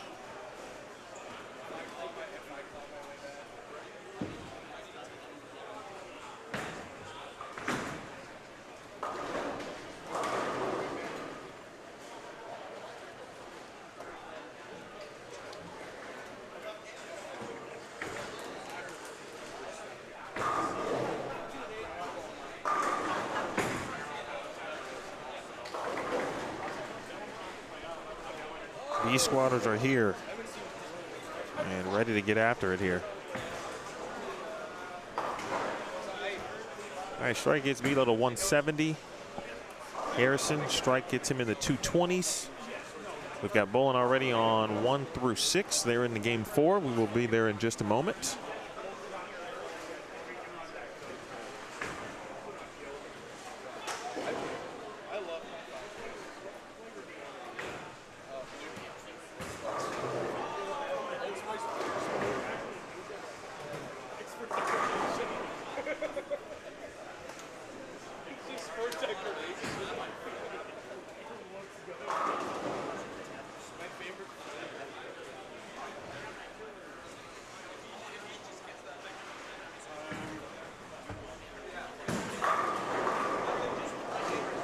No doubt that ball change was the right one.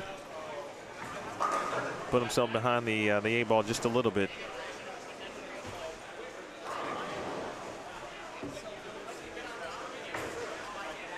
Did Andy, but those last 4 shots were great.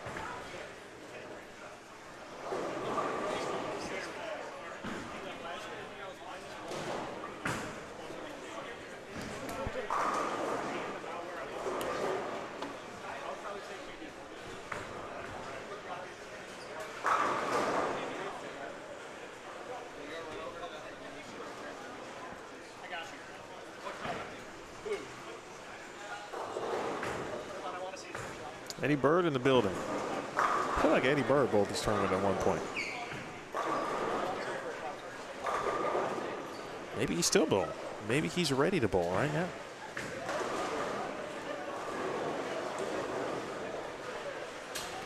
Check B squad. I mentioned it was a pretty stacked squad. We got Keegan Alexander, Travis Anderson, Eagle winner Zach Andreessen, Keegan and Zach, very good collegiate players, of course. Goes without saying about Mercy, Tommy Barnwell, now Eagle winner, Keaton Vieri, Ryan Burks, Tommy Burns Jr., Zach Carter, David Cole. Zach Carter's got a third place finish, I think, regular doubles last year with Julian Brown. Thomas Cutsforth, I just saw that name somewhere recently. Robert Damadeo, Johnny Davis, Van Derveklinger, Lucas Finley, Gavin Finley, Jacob Fisher, Matt Gasson, Brody Green, Brady Gustafson. Let's see, Nate Hargy, Lucas Hersrud, Matt Hibbert. Now that's just half of the squad. Mike Kickmall's bowling, Brett Lloyd's bowling, Jerry Mars I mentioned, Dan Marazzo, Glenn Magginson, Trenton Holtz, Anthony Mastriani, former St. Ambrose collegiate player as well. Dwight McKinley's about to hit the lanes in a moment. He bowled the sweeper last night. Shout out to Chicago. Brandon Mooney, excuse me, head coach of Wisconsin Whitewater. He and Zach in the pro shop business, which is pretty dope. Let's see. Aiden Awagawa, Chad Nelson, Dawson Peterson, Kendrick Slider,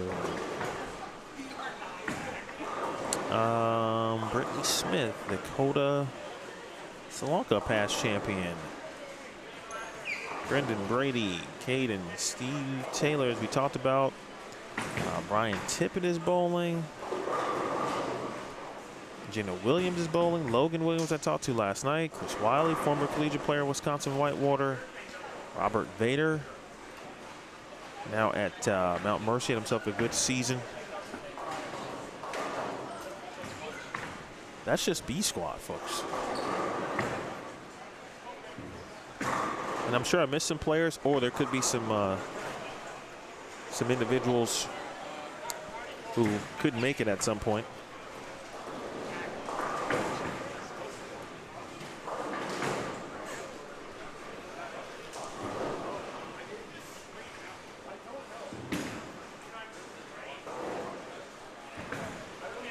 All right, we're moving to game 4. That's right, PBA 50 regional going on in Wisconsin. Again, I mentioned this at the top of the broadcast, but this is a good weekend for just bowling in general. Great weekend, in fact.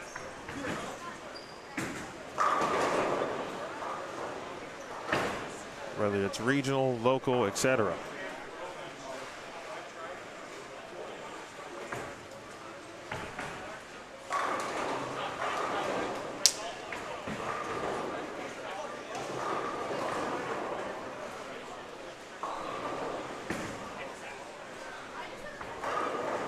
Looks like we're back at the skip 1 portion of the pattern. It's 1, 2, 1, 2. Skip 1 pair, then skip 2. Skip 1, then skip 2.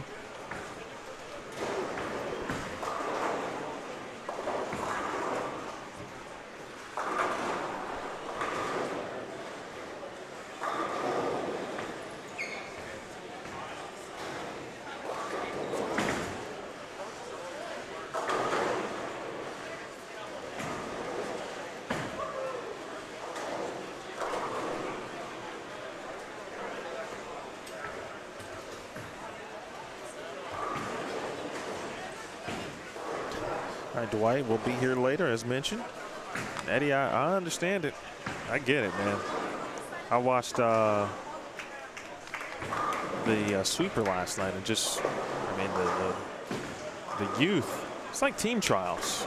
You know, team trials a couple years ago, we were just starting to get a few of like true youth players, right? The 16, 17-year-olds who could bowl just from the age perspective.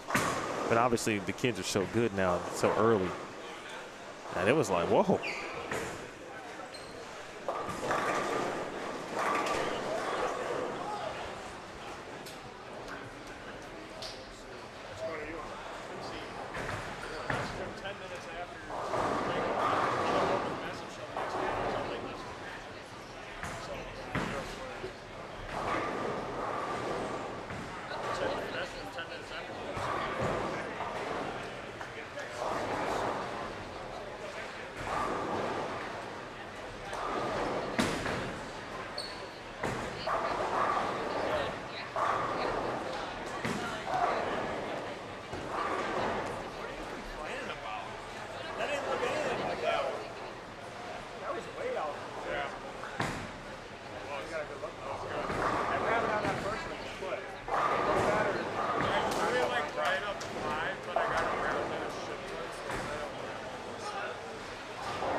All right, we got new standings.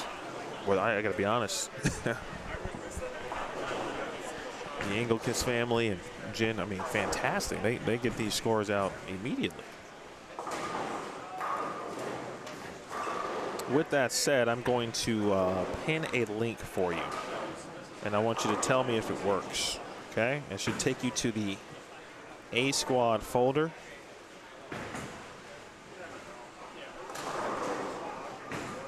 Where you can then sift through each game worth of results, again, via A Squad, okay? So you guys let me know if that works. I'm going to pin that. To Christine's question earlier, they do not post the results anywhere else, so that's going to be our home. Again, let me know if it works. And then you'll be able to click on either of games 1, 2, or 3.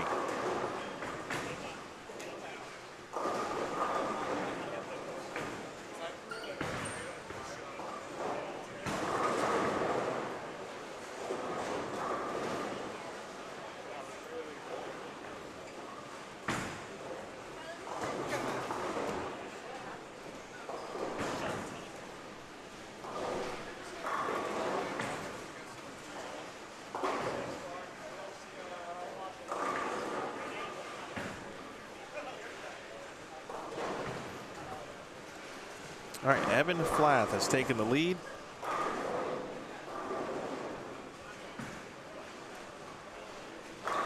Flath, 746 for the first 3.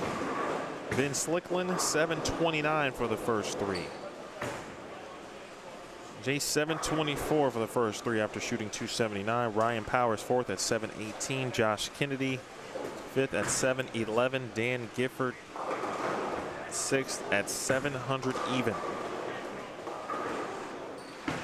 Victor Cortez Jr., 99 over.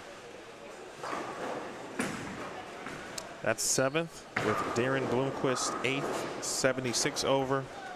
Derek Hayes, 9th, 69 over. Elias O'Halloran, actually tied for 8th, excuse me.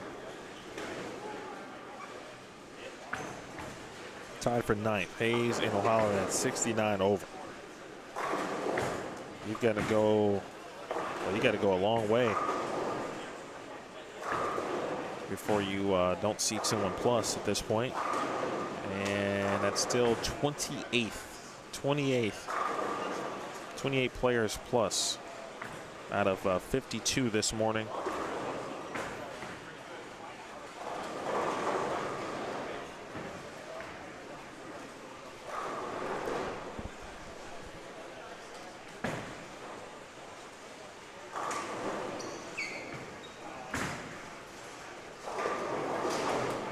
Got Tyler Close. Talked about Elias. We'll see 13 through 16 full screen in a moment. But we get a look at Evan Flath here, the current leader.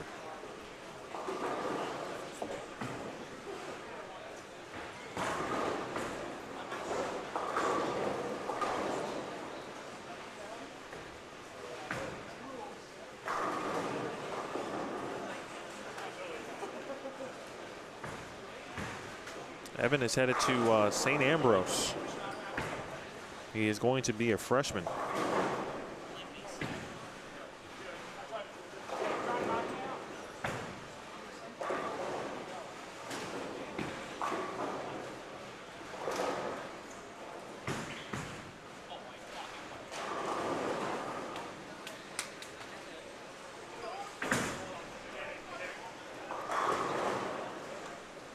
Carterville is in, I believe, Southern Illinois.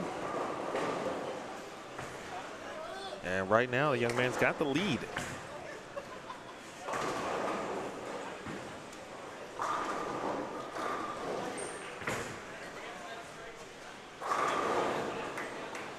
Zach Grime, who just completed his collegiate career this past April and May. Well, he left it all out there on the lanes, too, at ITCs. It's impressive what Eric Liddick does. You know, we were talking this morning. He'll be around tonight for C Squad, but he's got, again, between current players, former players, or incoming freshmen. Forgot what the number he said, but it's more than 20 bowlers that you know, he is still keeping an eye on.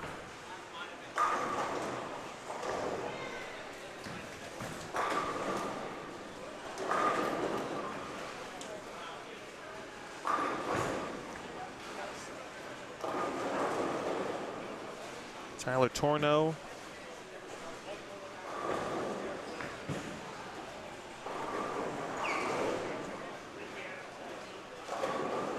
Austin Leuchinger, Peyton Maybach, and Ryan Shetler on 9 through 12.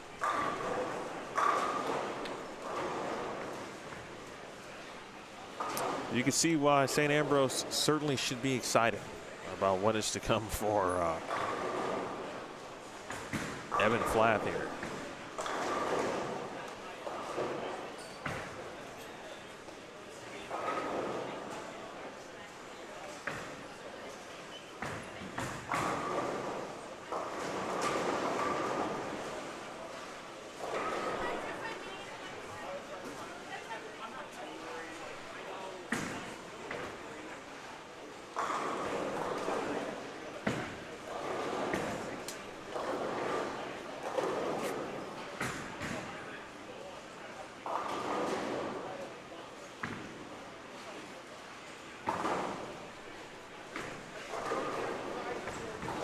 Our guy Bob, who takes care of business here at Cherry Lanes, he's actually competing this morning.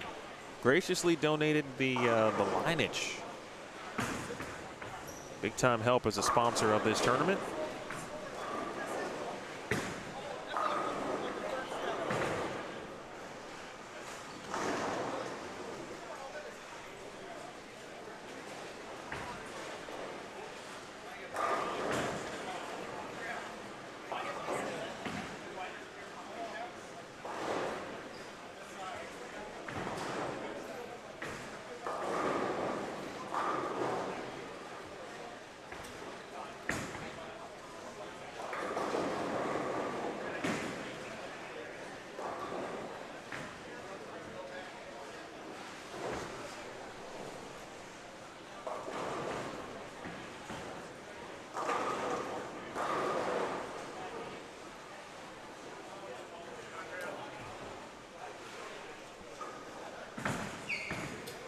Grime, the backup on the old 310. And that connects. This is game 4. D squad scheduled to begin at 1 p.m. Central. 1 p.m. Central time. 3 squad day. We take the top 48.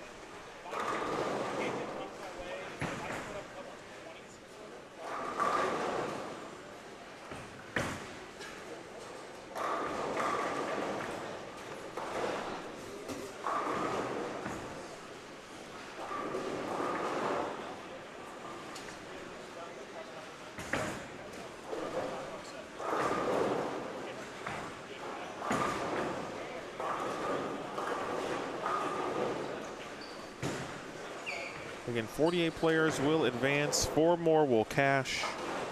Pins will carry over. It will be, the actual ratio is 1/3 of the bowlers advancing to Sunday. And cashing, again, 3 squads, all 3 squads full today. 156 bowler field, 48 total will advance, and it's 48 combined with regards to scores. So not a set number per squad will advance. So set your number, and if it's high enough to get you an advancement, which, A squad numbers with any tournament that has a kind of the 3 squad format on a Saturday, which is very common. Even high A squad numbers can end up being mid or low to the pack with regard to the full 48 once B and C are done. But I don't know. We're only through a half game, but if the scores are higher than this, that means that, B and C are just going to absolutely crush it.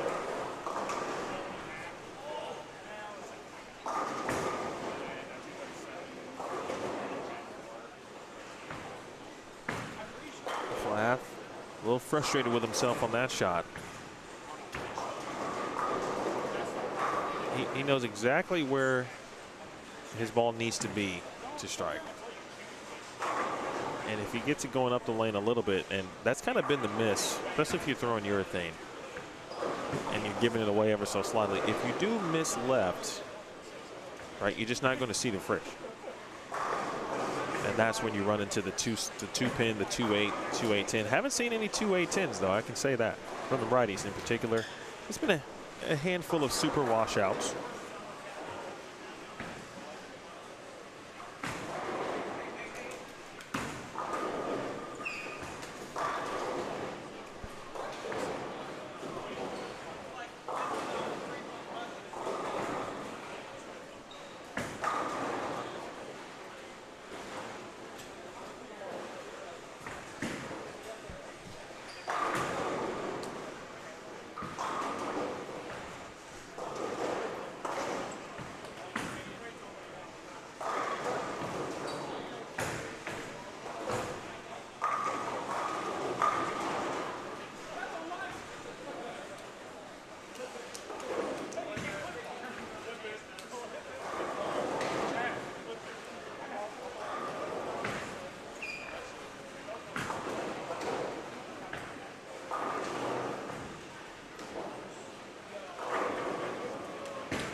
Curious if Elias is headed to one of the schools I just talked about, Mount Mercy and or Junior Gold.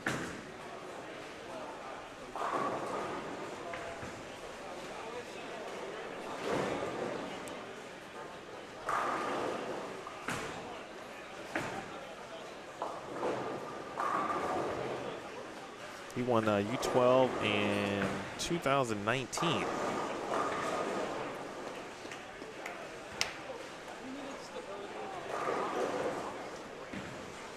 He is a student currently at St. Ambrose.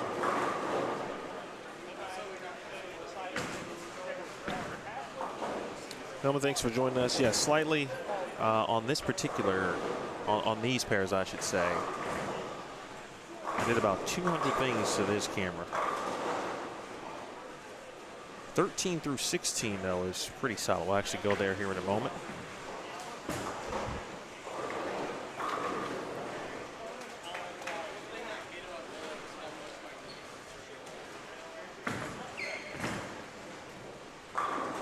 Speaking of lane talk, I actually think that's next on the list for this bowling center. They just got sync scoring. I think Bob said 2 months ago or 3 months ago.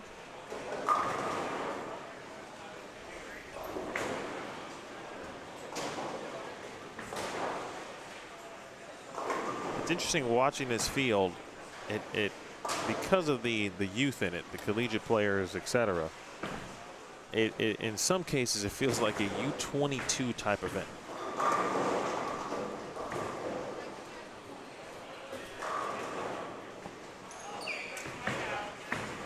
Hayden, the two-handed lefty.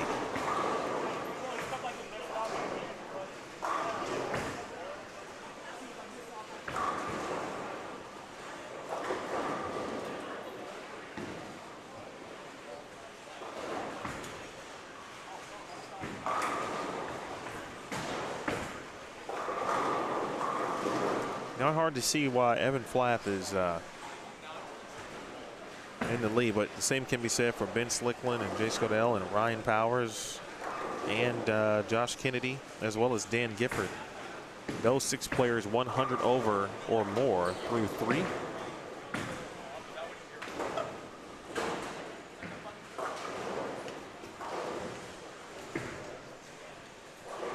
Speaking of some of those players, let's take a look.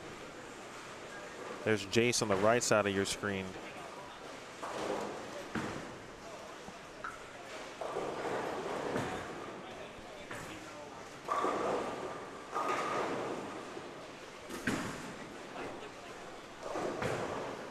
Five and 6, well, 1 through 6 actually.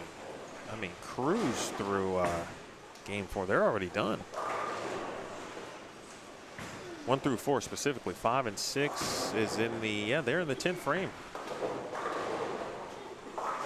They're about to be awaiting their counterparts to finish up.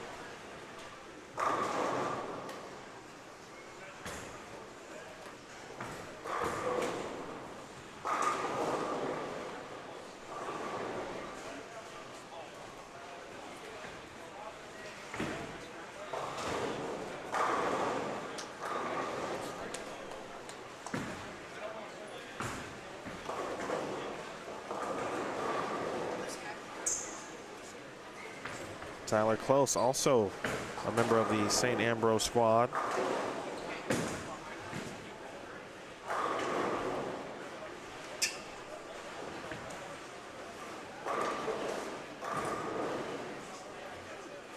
He bowled 28 games. That was across, let's see, 1, 2, 3, 4, 5, 6, 7, 8, 9 events. Still striking down the bottom of your screen. He and Flath, they just keep trading strikes. We'll watch their finish here in a moment. And the fact that they're crossing together certainly helps. They are energetic, they are into it, and they've got some of their friends and I think teammates watching and supporting them as well.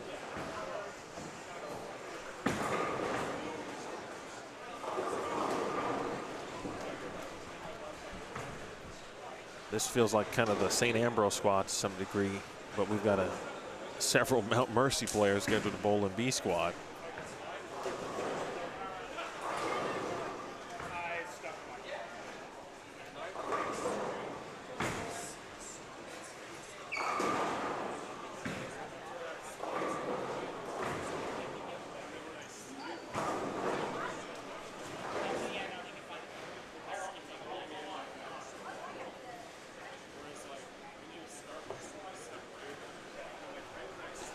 Josh Kennedy, who shot 7-11 for the first 3. First miss since frame 1. That comes in the 9th.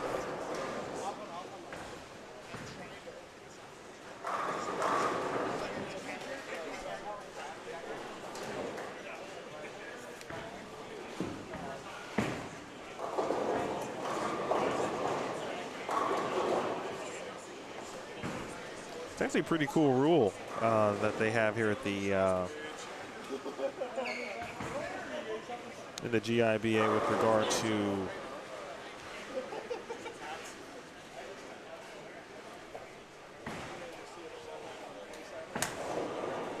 requesting to bowl with specific players, but your actual lane assignment, that is via random draw. But you can request to bowl with a friend or two.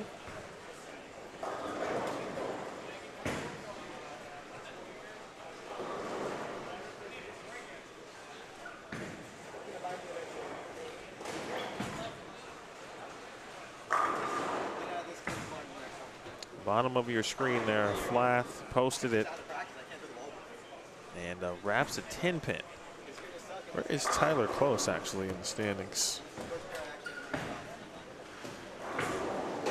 Because the way he is throwing this bowling ball, you would think a little bit of a slow start. So 8 under for Tyler. And he's got some ground to make up.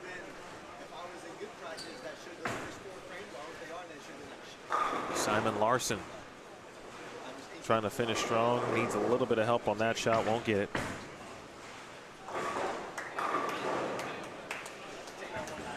Dave Jones still with 250 left.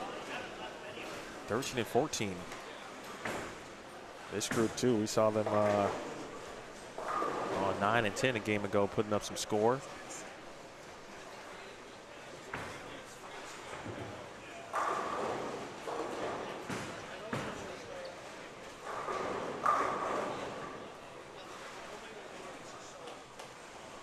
We do have a front 8, it looks like, on 11 and 12.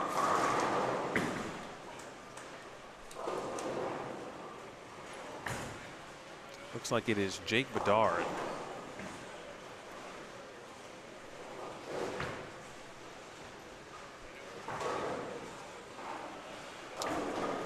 Aaron Mitchell. Good to see you in the chat. Lefty scoring well there. Let's see.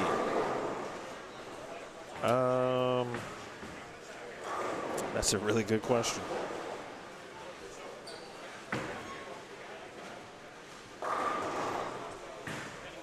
Boy, I don't know if we've had a ton. I think Peyton's the first two-handed lefty I've seen. As he shot 184, of course.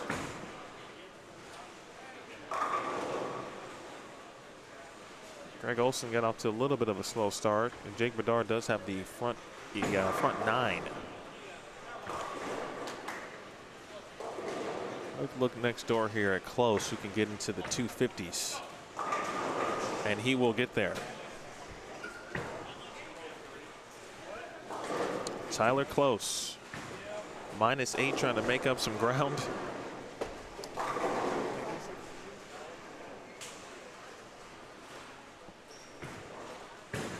We'll keep our eyes on Bedard. He's going to finish on 12, so we'll actually be able to see him on the other channel.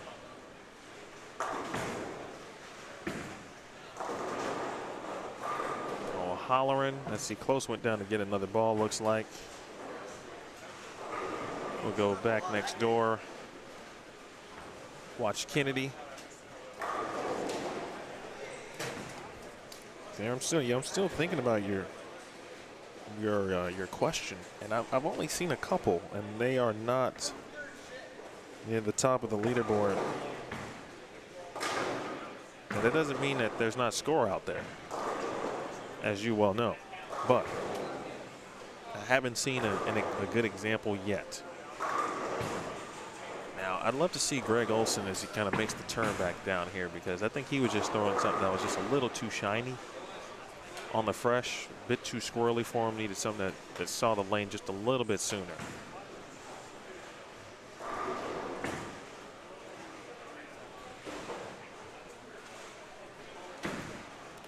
Close did finish with 255. He and his teammate, now future teammate Evan Flath, have been essentially going back and forth here. And now Flath with one more is going to be in the 230s.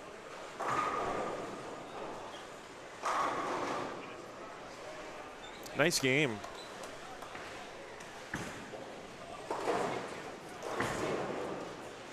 From Austin Oichinger, 247. The highlight on lanes 9 and 10. Sporting the Brewers cap is Austin.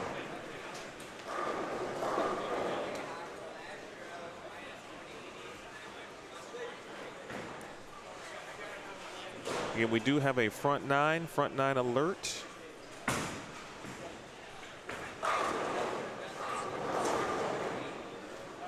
.220s. Grimes going to be in the 180s.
right, Thomas Cleveland's going to be in the 240s.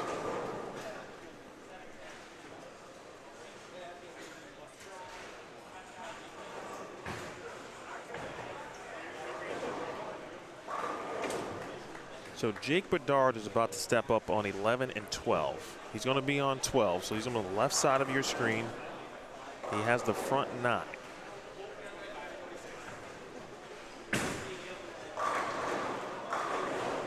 He's right in between. We've got 7 through 10, and then of course 13 through 16.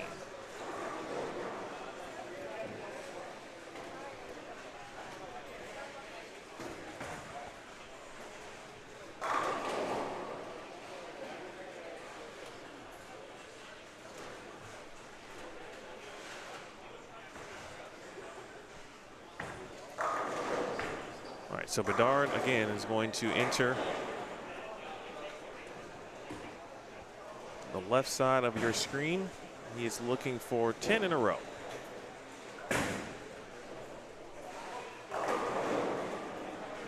And a 10 pin.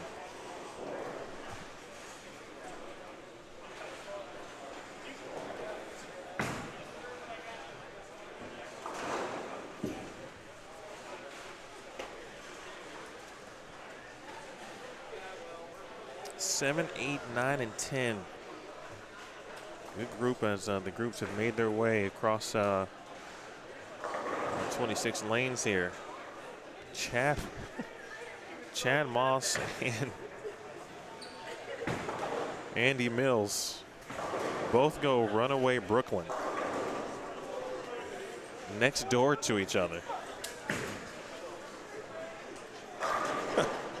As we enter game number 5.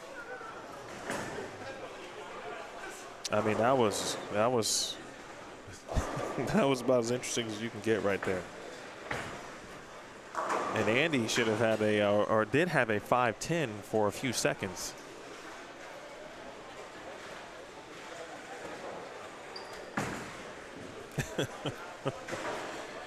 Oh man.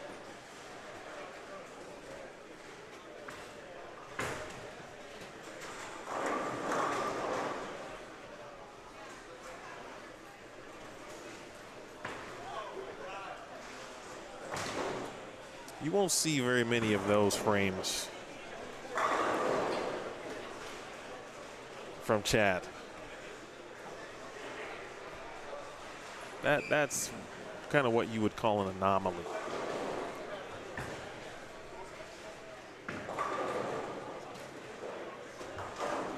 Oh, great spare. Nice pickup from Brooke.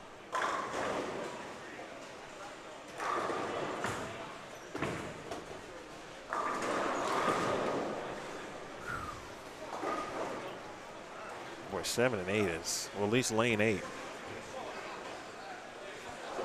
Boy, that track around 10 is chewed.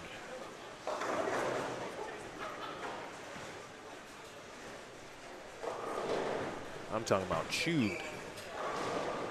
You know, for those of you who have, you know, pets, and, you know, they get hungry, you throw out the food, and they're ready to go. That's what lane 8 looks like. You definitely got to be going right of it. Shoot, Dave may have even thrown a different ball there to get a different look. If you're just joining us for the first time today, just after 11:30 a.m. Central Time, we are watching Game 5 of 6 here. A squad, first squad of the day.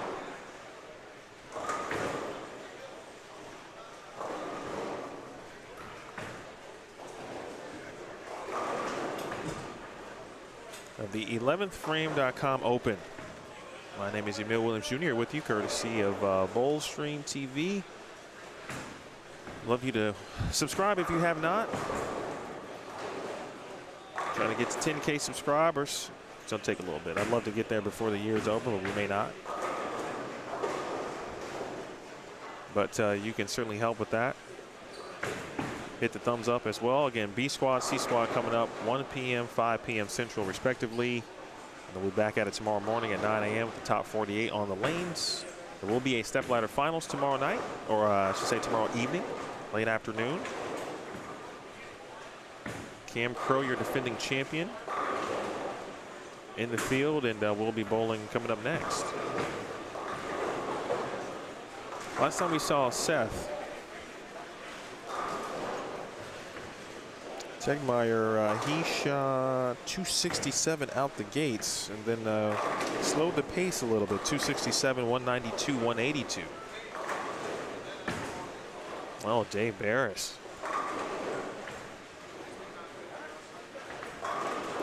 Going back to Darren's question. So I've seen 2 lefties with my eyes here today. 2.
Justin Petrie, Emily Neubauer, Andy Mills.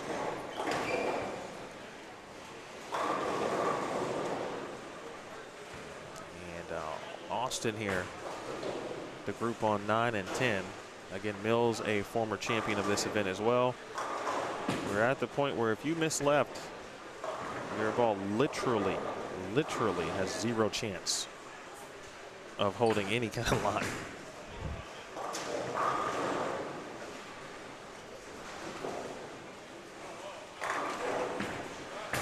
Unfortunate situation here for Chad. Right, first shot on lane 8. He almost got 3 off the left. He got 4, then missed them all. Goes to lane 7, makes the adjustment. Right, that's what our body or our brains are telling us. Makes the adjustment, opens up the angle a little bit, misses the head pin right. Similar situation here. Now you're in that combination of if you miss left early, your ball's going left. Expare there. All right, so then this is the classic as you move left and throw right, it's tighter down lane. Part of that, of course, is urethane that is, of course, pushing oil down lane. And this is where it gets tricky in this part of the block. This is what B-Squad will be trying to configure, if you will, and try to figure out, all right, how do we stay away from that? Or how do we make it better? Right? How do we make it better for us?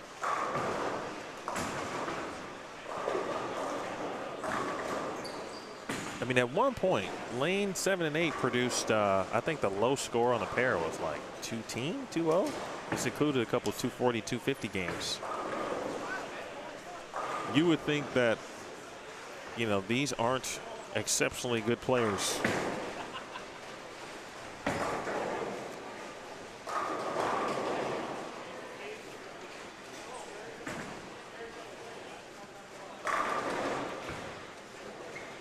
But they are good players indeed.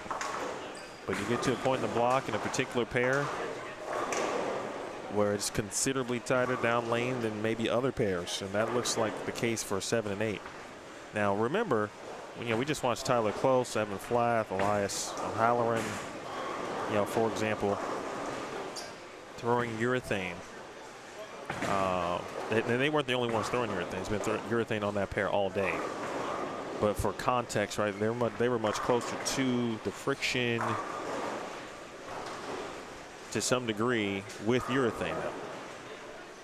And Tave and Chad have thrown some really good shots. Reactive here for Seth, and he's kind of in that same boat, although a bit more recovery there. Josh Kennedy, by the way, 246, 245, 220, 268 for Kennedy. He is now your new leader. Ryan Powers at 976. Evan Flath, 972. Mitch Goodell, 923. Ben Slickland, 918. Justin Aboud, 908. So 6 players still at 100 over or better after 4 games. 1 new player in that mix. Speaking of Justin Aboud.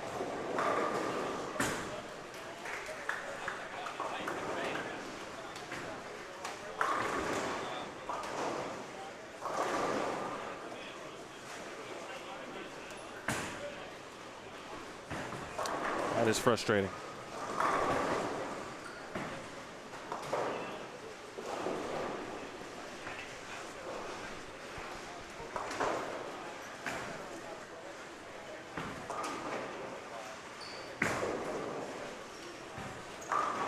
Meanwhile, 9 and 10, not seeing the same issues to start. You know, minus that one from Andy Mills early, where he got the notification, he got the text. All right, hey, don't miss left. There's our guy Bob to the right there. Bob again handles things here at Cherry Lanes. I walked in yesterday a little bit before 3 and told him I was here to handle the live stream this year. And they said, well, oh man, nobody told me. I said, well, that's not the first time that's ever happened to me in live. We joked, it was fun. No harm done. They generally do go above and beyond, which he already did, just to help in any way he could yesterday, even down to, you know, helping tape cable. But they normally would have a stage and you know, have cables ran already. And because we had a late change with regard to, you know, who was going to be able to stream it, and so that just didn't get communicated to him. There was no harm, but I want to give him his credit though, because if he could have removed basically the tables behind lane 7 through 10, he would have done so, which is what normally happens, and they add the stage there. But I appreciate him, and then learned a lot about Dubuque history just talking to him, and even a little bit of his background being here for so long.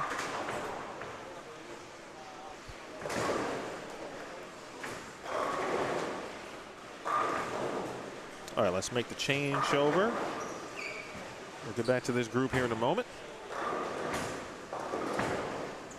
And so Theron Payton, again, Payton, Novak, and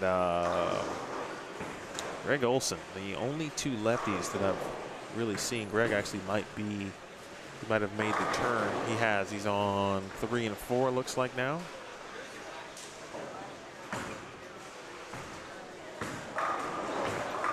Dave has figured something out too. He's gotten closer to the friction, closer to the right.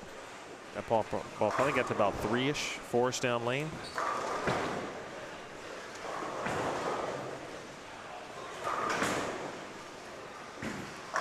Same thing for Chad. Maybe all we had to do was just get them off of the full screen mode. And then they start striking, so we'll check in on them here in a little bit. I mentioned Emily Neubauer, bottom right of your screen, from Viterbo. Fantastic collegiate player. Viterbo University.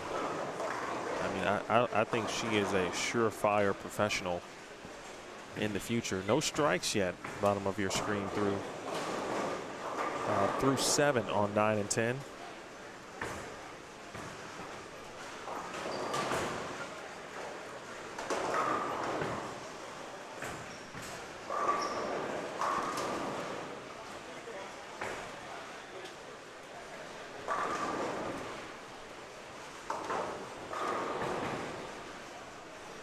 I mentioned standings. Make sure you click the pinned link.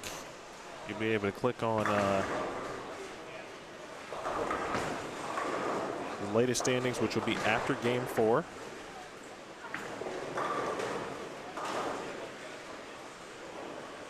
If you missed that link, I'm going to throw them on the screen there for you just in case.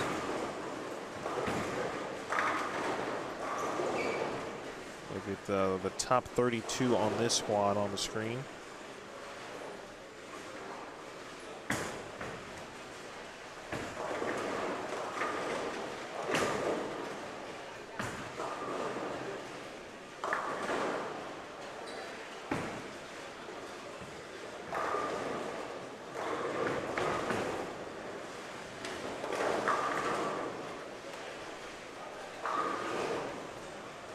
Flat close, trying to pick up the pace still.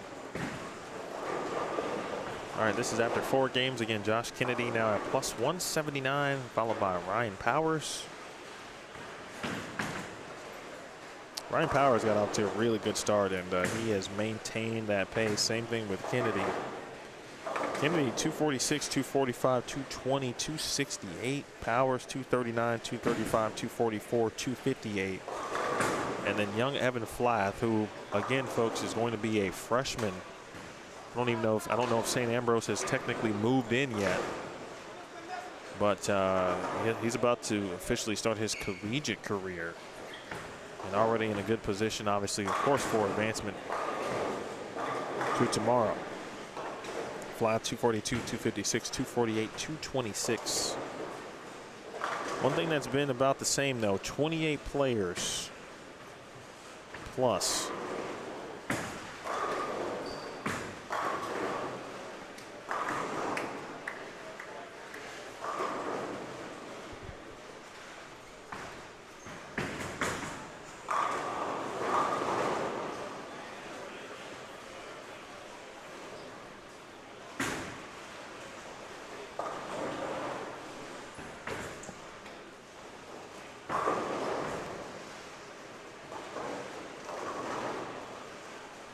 Andy Mills, the big wheel.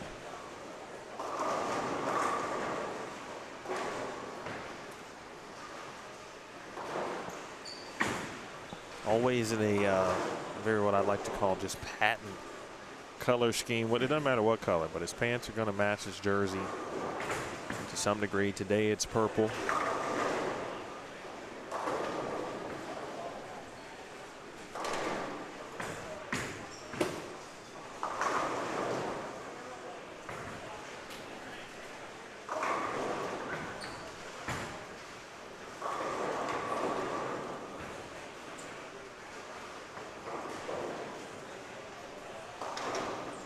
And there's the one that we talked about. Both Andy and Emily sporting the logo of Nicholas J's Pro Shop. That Pro Shop always will be one I'll remember because they won the Team Eagle in 2012. That was my last time working the tournament, the Open Championships.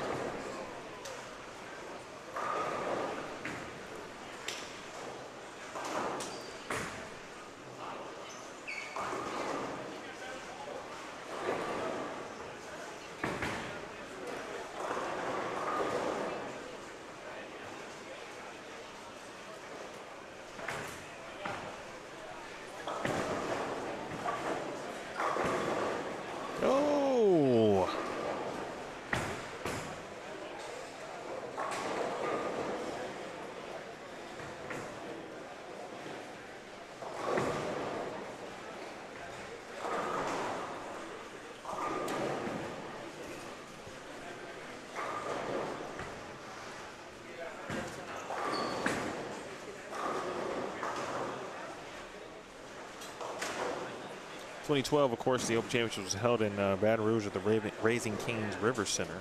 Same thing this year. And just like 2012, where the team pattern was very difficult. Team pattern, of course, for many that I talked to.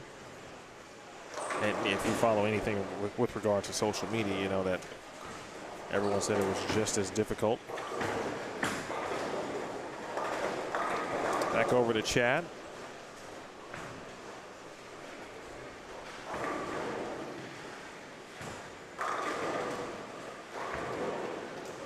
Hey, coach.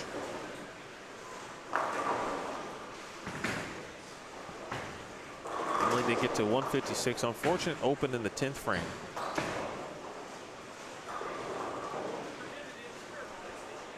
Mills with a double. One more puts him in the 230s with good count. Dave with a good break on lane 7.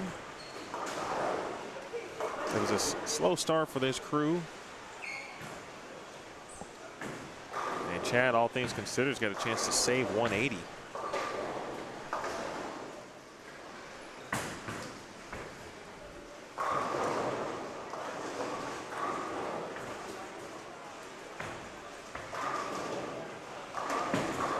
Mills spare puts him at 220.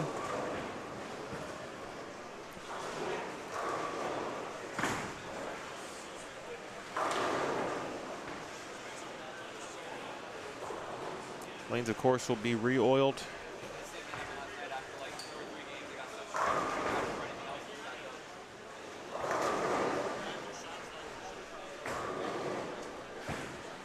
At Gassenbold last night.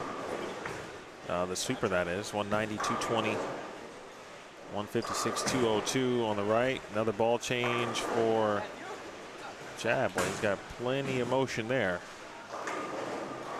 That's one where you feel like, obviously, you'd love to just restart the game.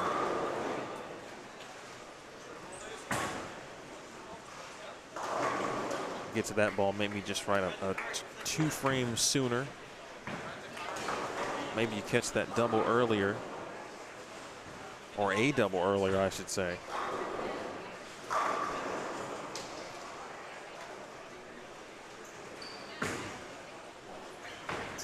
Dan Gifford next door. That's him over on lane 6. Gifford, after his hot start, 266, 257, went 177, 182.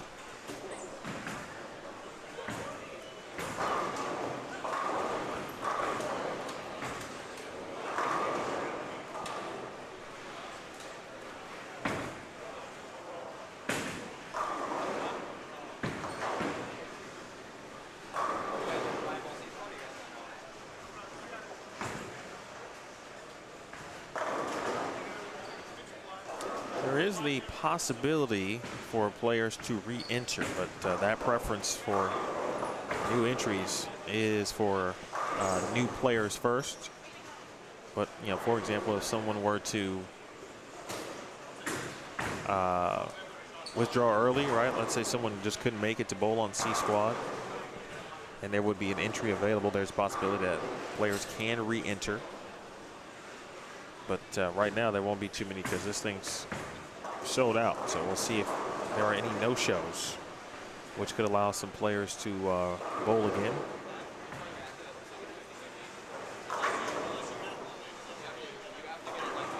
Oof, that was a really good shot over on 11 and 12.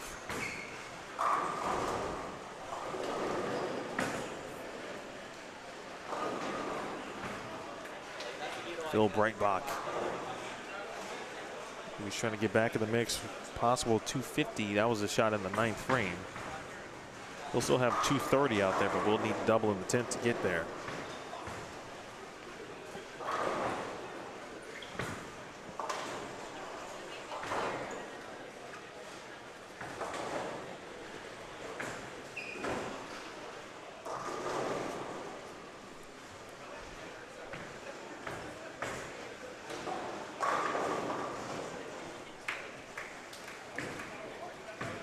Certainly a bit of a struggle. Wow. You talking about having some room.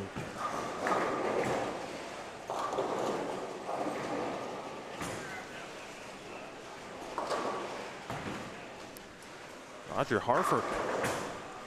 Oh, that name sounds so familiar. Did he go collegiately? I think he did.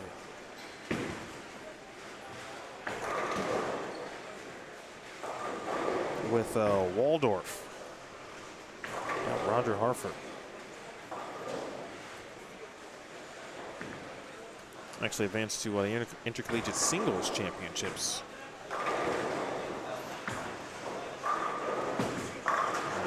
Getting this ball to peel.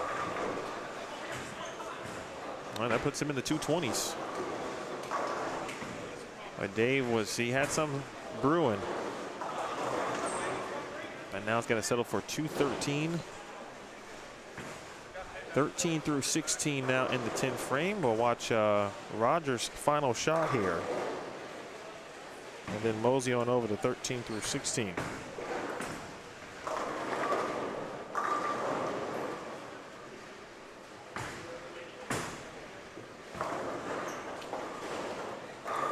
Those two shots right there.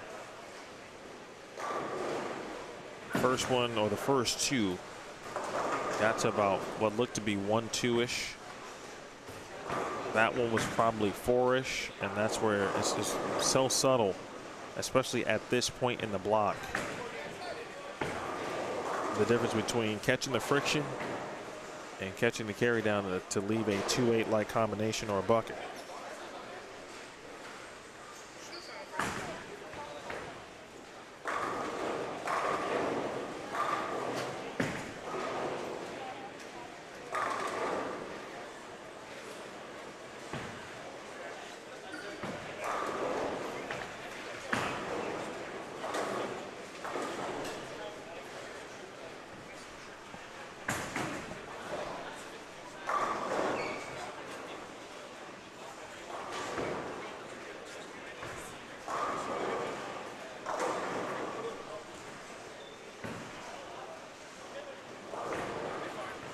Phil over an 11 and 12. Let's shoot 214.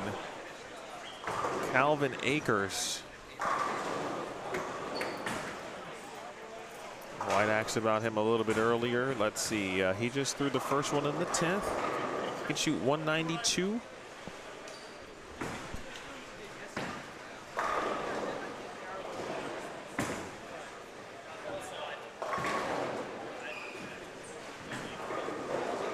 All right, Zach Grimes is going to be in the 220s. 220 actually even if he makes the spare. Evan Flath just shot 220. 226 to be exact. He can get there again, but he's trying to double to get himself into the 230s.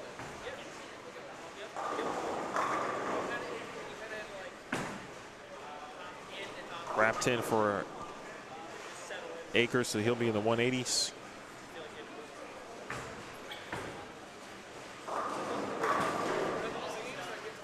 He's going to be tough in college bowling. Young Evan Flath here.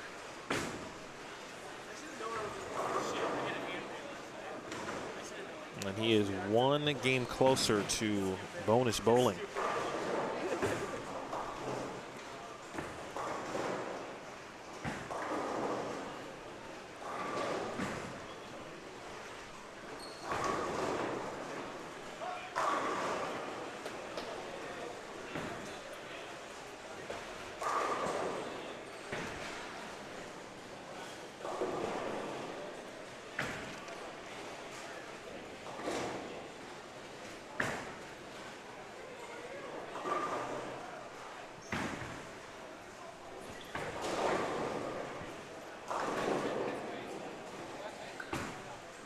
Stephen Habel now will be in the 240s as he finishes up 11 and 12 here in game number 5. A couple of 230s, a 225 and a 219 on 13 and 14. That group was on 7 and 8 and put up some decent scores as well as we talked about.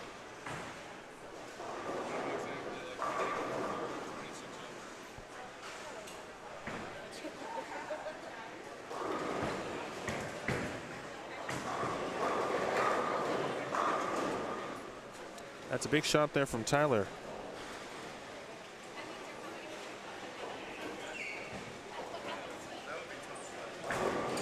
Tyler Torno.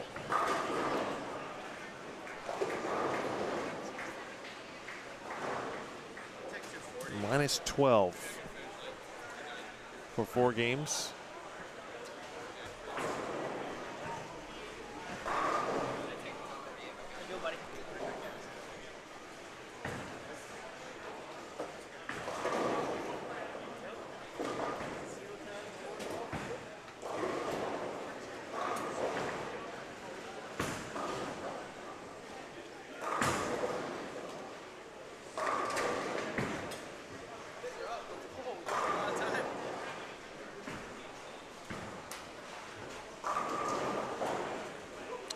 Didn't skip a pair, so they will skip a pair for their final game. Chad and Dave.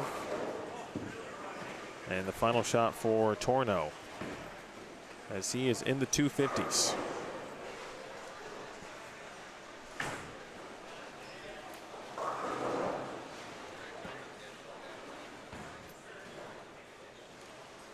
And Clifford making his way down to 7 and 8. Group on 9 and 10 about ready.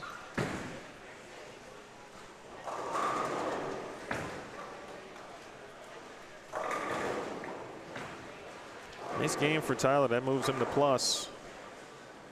He's got to go all out, of course, in the final game. All right, so before we get back to bowling real quick here, I do want to give you a shot of Roger Harford. What I was talking about on lane 8 in particular, right? He threw 2 shots in the 10th frame. The first 2 were great, but they got to about 1-2 down lane. All right. His 3rd shot on the fill probably was like 2 boards left of that, and just kind of goes to show, since 7 and 8 was an eye opener for the last group to head over there. Watch this replay.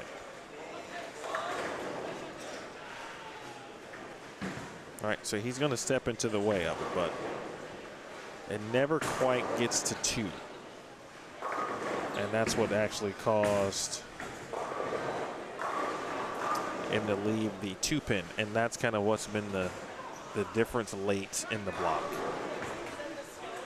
As the oil continues to push, and certainly with the amount of urethane used there, you might see a little push in the track area near the head pin, but you got to get to the friction, especially if you're still using urethane. But even with reactive gives you that definitely the tease where you feel like you threw it good, and your ball looks like it's going to do the right thing, and then it just kind of quits. 1 through 4 finishing up.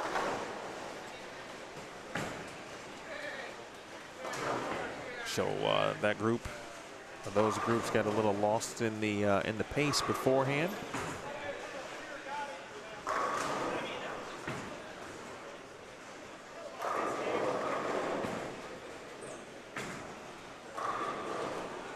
Nine and 10 is underway.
You are watching the 11thframe.com Open B Squad. On the lanes now. B Squad set to hit the lanes at 1 p.m. Central, so a little under an hour from now. 6 games of competition.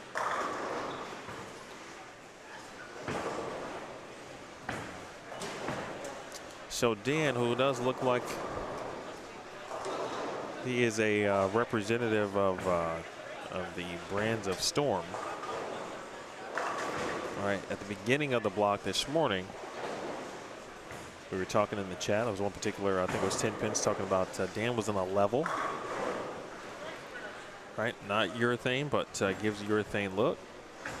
And after spending a week on tour, PWBA last week, I got to know the color scheme of the Cove, which is by 900 Global. So it looks like he's throwing that particular bowling ball just to kind of give you a little bit of the contrast and additional context, right, from game 1 to game 6 for a particular player. In his case, using a level.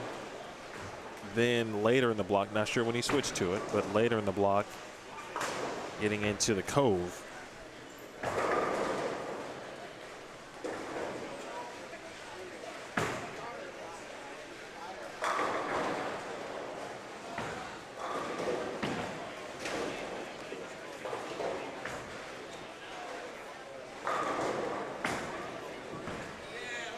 smooth and continuous.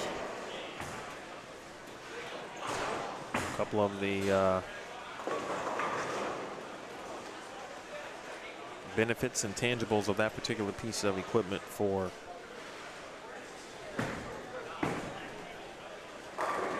Dan.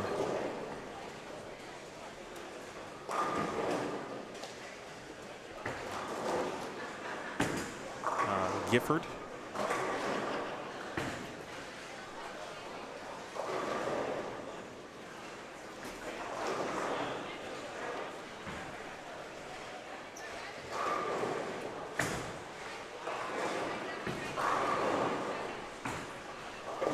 All right, 1 through 4 is now complete, which means we'll have our Game 5 update, scoring update shortly.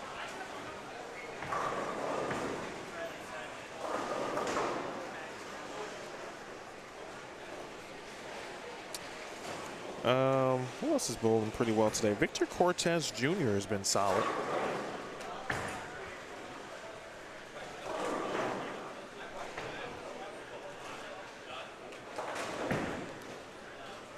Brooke Green has got her spare ball to work very well today. She made a 4-5 and then made the 2-7 with her spare ball. And we'll have Darren Bloomquist, who started on 9 and 10. He's going to finish on 7 and 8.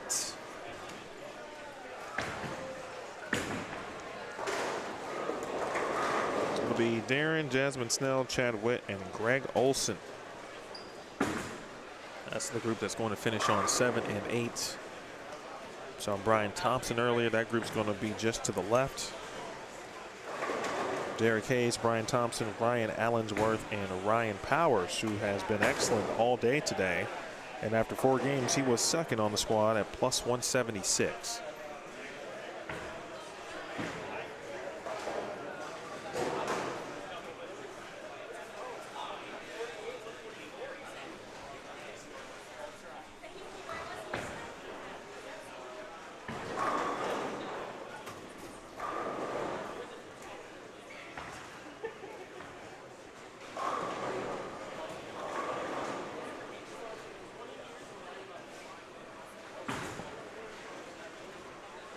Brooke Green, Jasmine Snell, Emily Neubauer. I believe those are the 3 women competing on A squad today.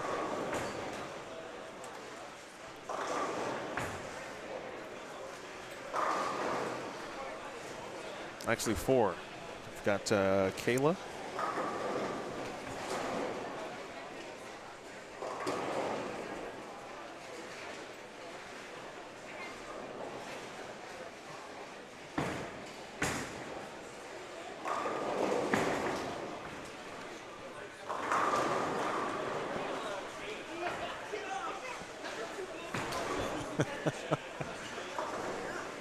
Well, it's incredible what a new pair will do for you.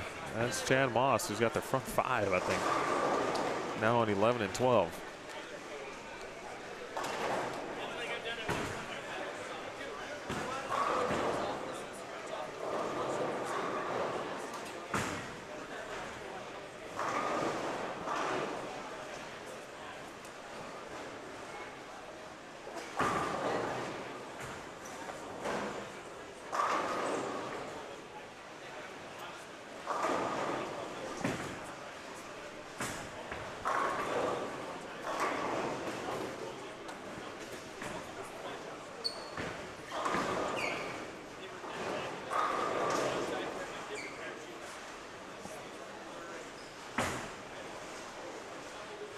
Watching Dan bowl as he rolls the 2-8 on the bottom of your screen.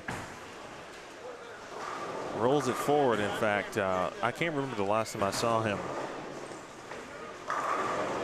But I think I always reference, like, he's got like this Pete Weber-like start. Not in no way, shape, or form am I saying he is Pete Weber. But if you watch his beginning, like watch the start of his approach and then how he gets into it, it's very Pete Weber rhythmic.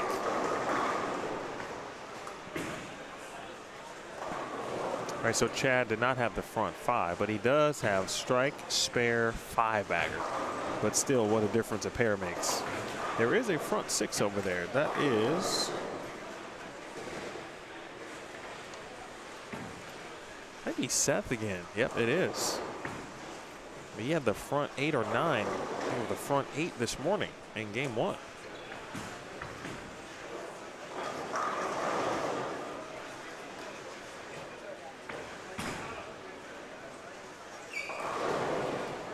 Most B squad competitors, certainly not all, but a good portion are here now.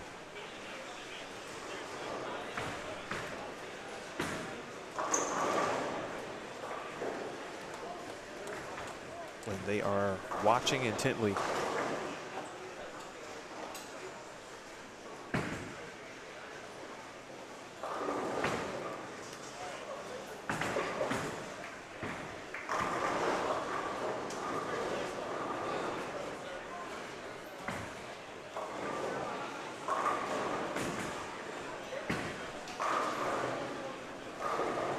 Brian Thompson's going, they need a pretty decent game here.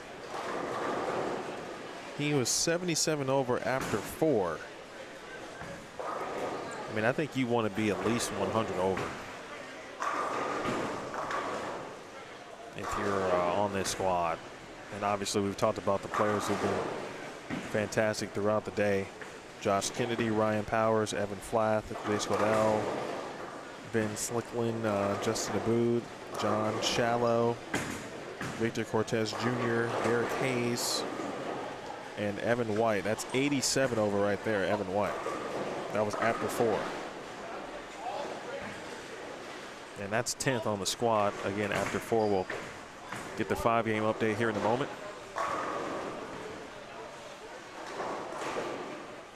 Seth Tegmeyer is going to be on the left of your screen. That's his bowling ball track. And through the nose, 5 through the middle for Seth. He had the front 7.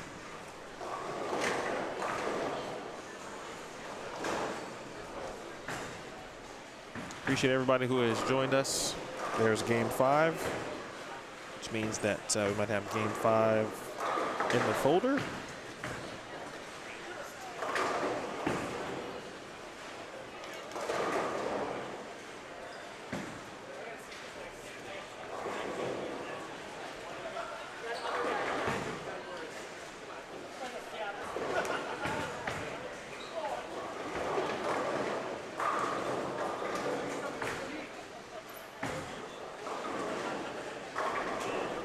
All right, so results are updated. Make sure you click the pin link up top.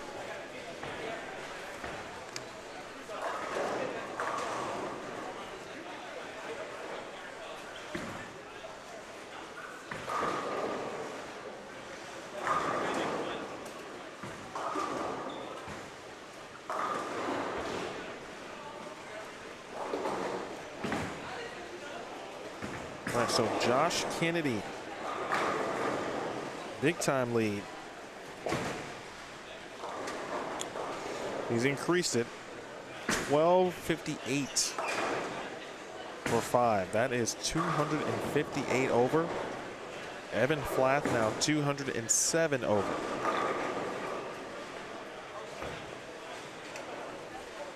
Kennedy went 268, 279. And I think he's now down on the high end of the building. He was moving in that direction.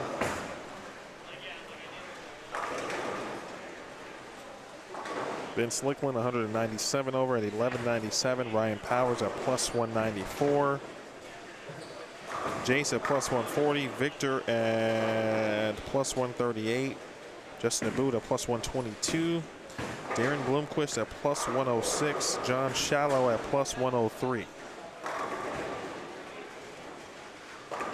So 11th, actually no, I'm sorry, 10th is Brian Thompson at plus 100. And as I just mentioned, you want to be at least 100 over to give yourself a good chance. Like to feel like you could leave the building and be okay with that number.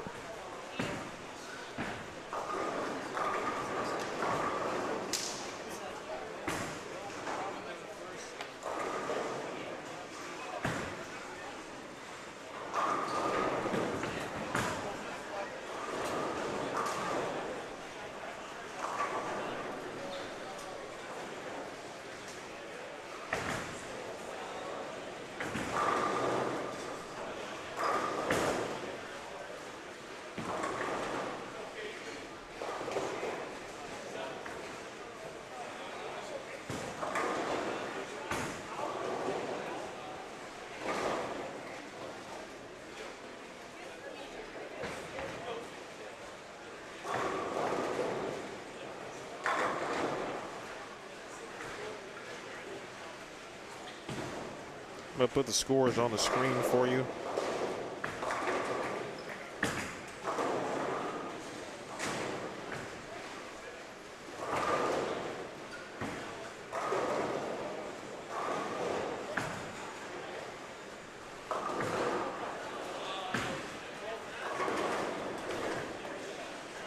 I felt like Josh Kennedy bowled last night's sweeper. I don't remember where he finished, but I felt like he maybe wasn't happy with the way it ended. But whatever he learned yesterday, well, he has put it right to work here.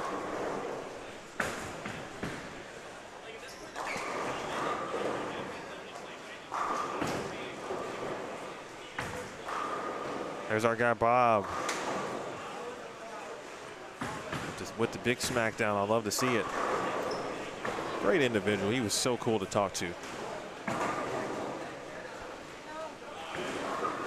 All right, scores up. Again, Kennedy plus 258, Flath plus 207. Only two players who are now eclipsed the 200 or better or over mark through 5. Dan Gifford is 80 over, and he's got a chance to put together a huge game. And would probably almost solidify him to advance to tomorrow. If you're like 17th, 18th, 19th, 20th, I think you need a big game here to feel decent about advancement. Again, 3 squads today. 48 are going to advance, and then they will pay 4 additional players as well.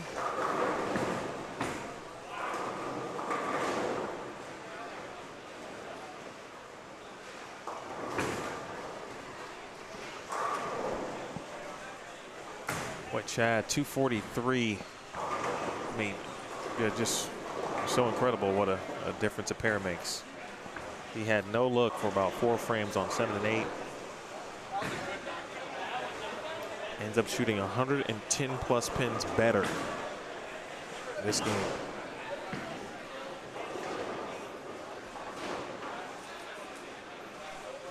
No, almost 99 pins better, I beg your pardon. Shot buck 44 last game.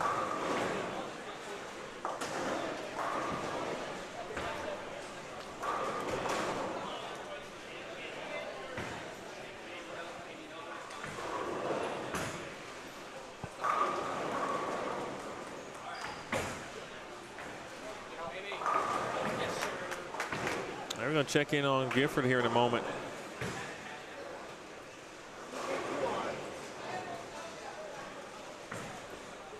Possible 279 in his future.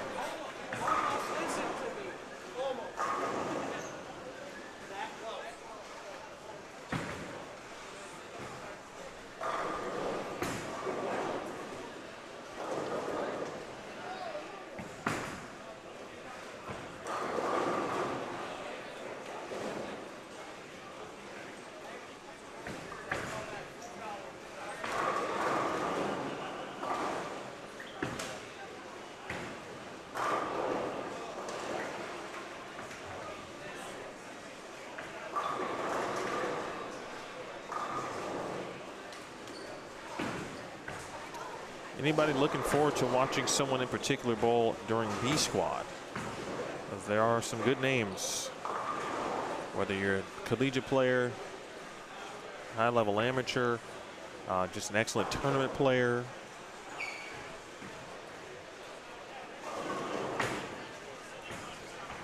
A touring player.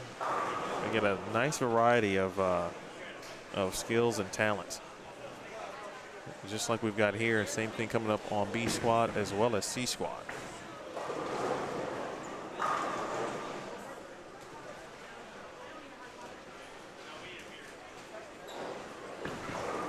Be interested to watch Darren Bloomquist for just the entire 6-game block. And I'm curious because he just doesn't look like he's moved his feet. And we'll go over there in a moment.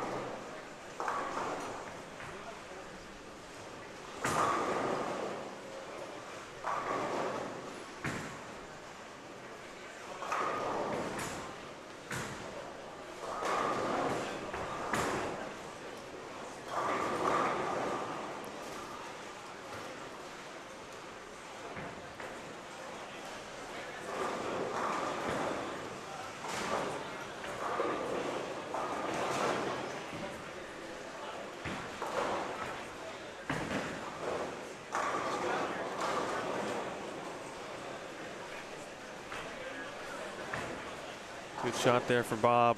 It's going to be in the 240s.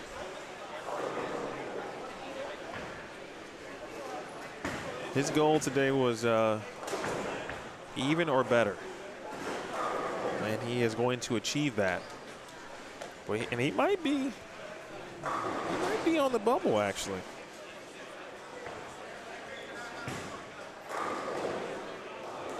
Although 61 probably doesn't get him there, but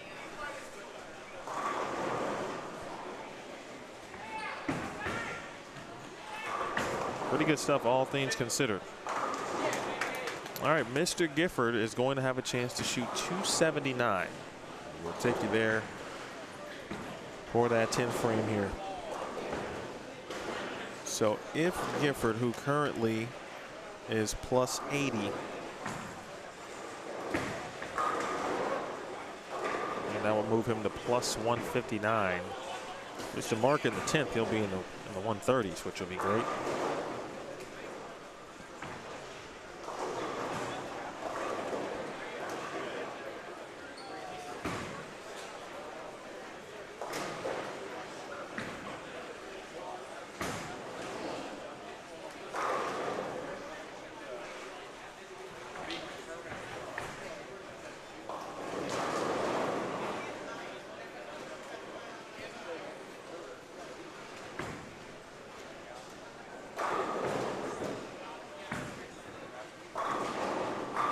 Mills just getting it to the half. I'm just watching it just lay off.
Let's roll over to 7 through 10.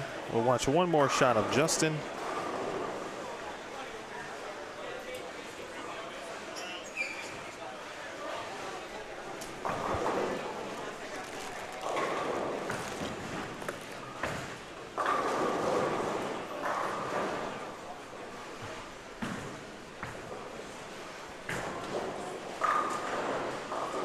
All right, he's going to be in the 220s.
The GIF Express. I like that name a lot.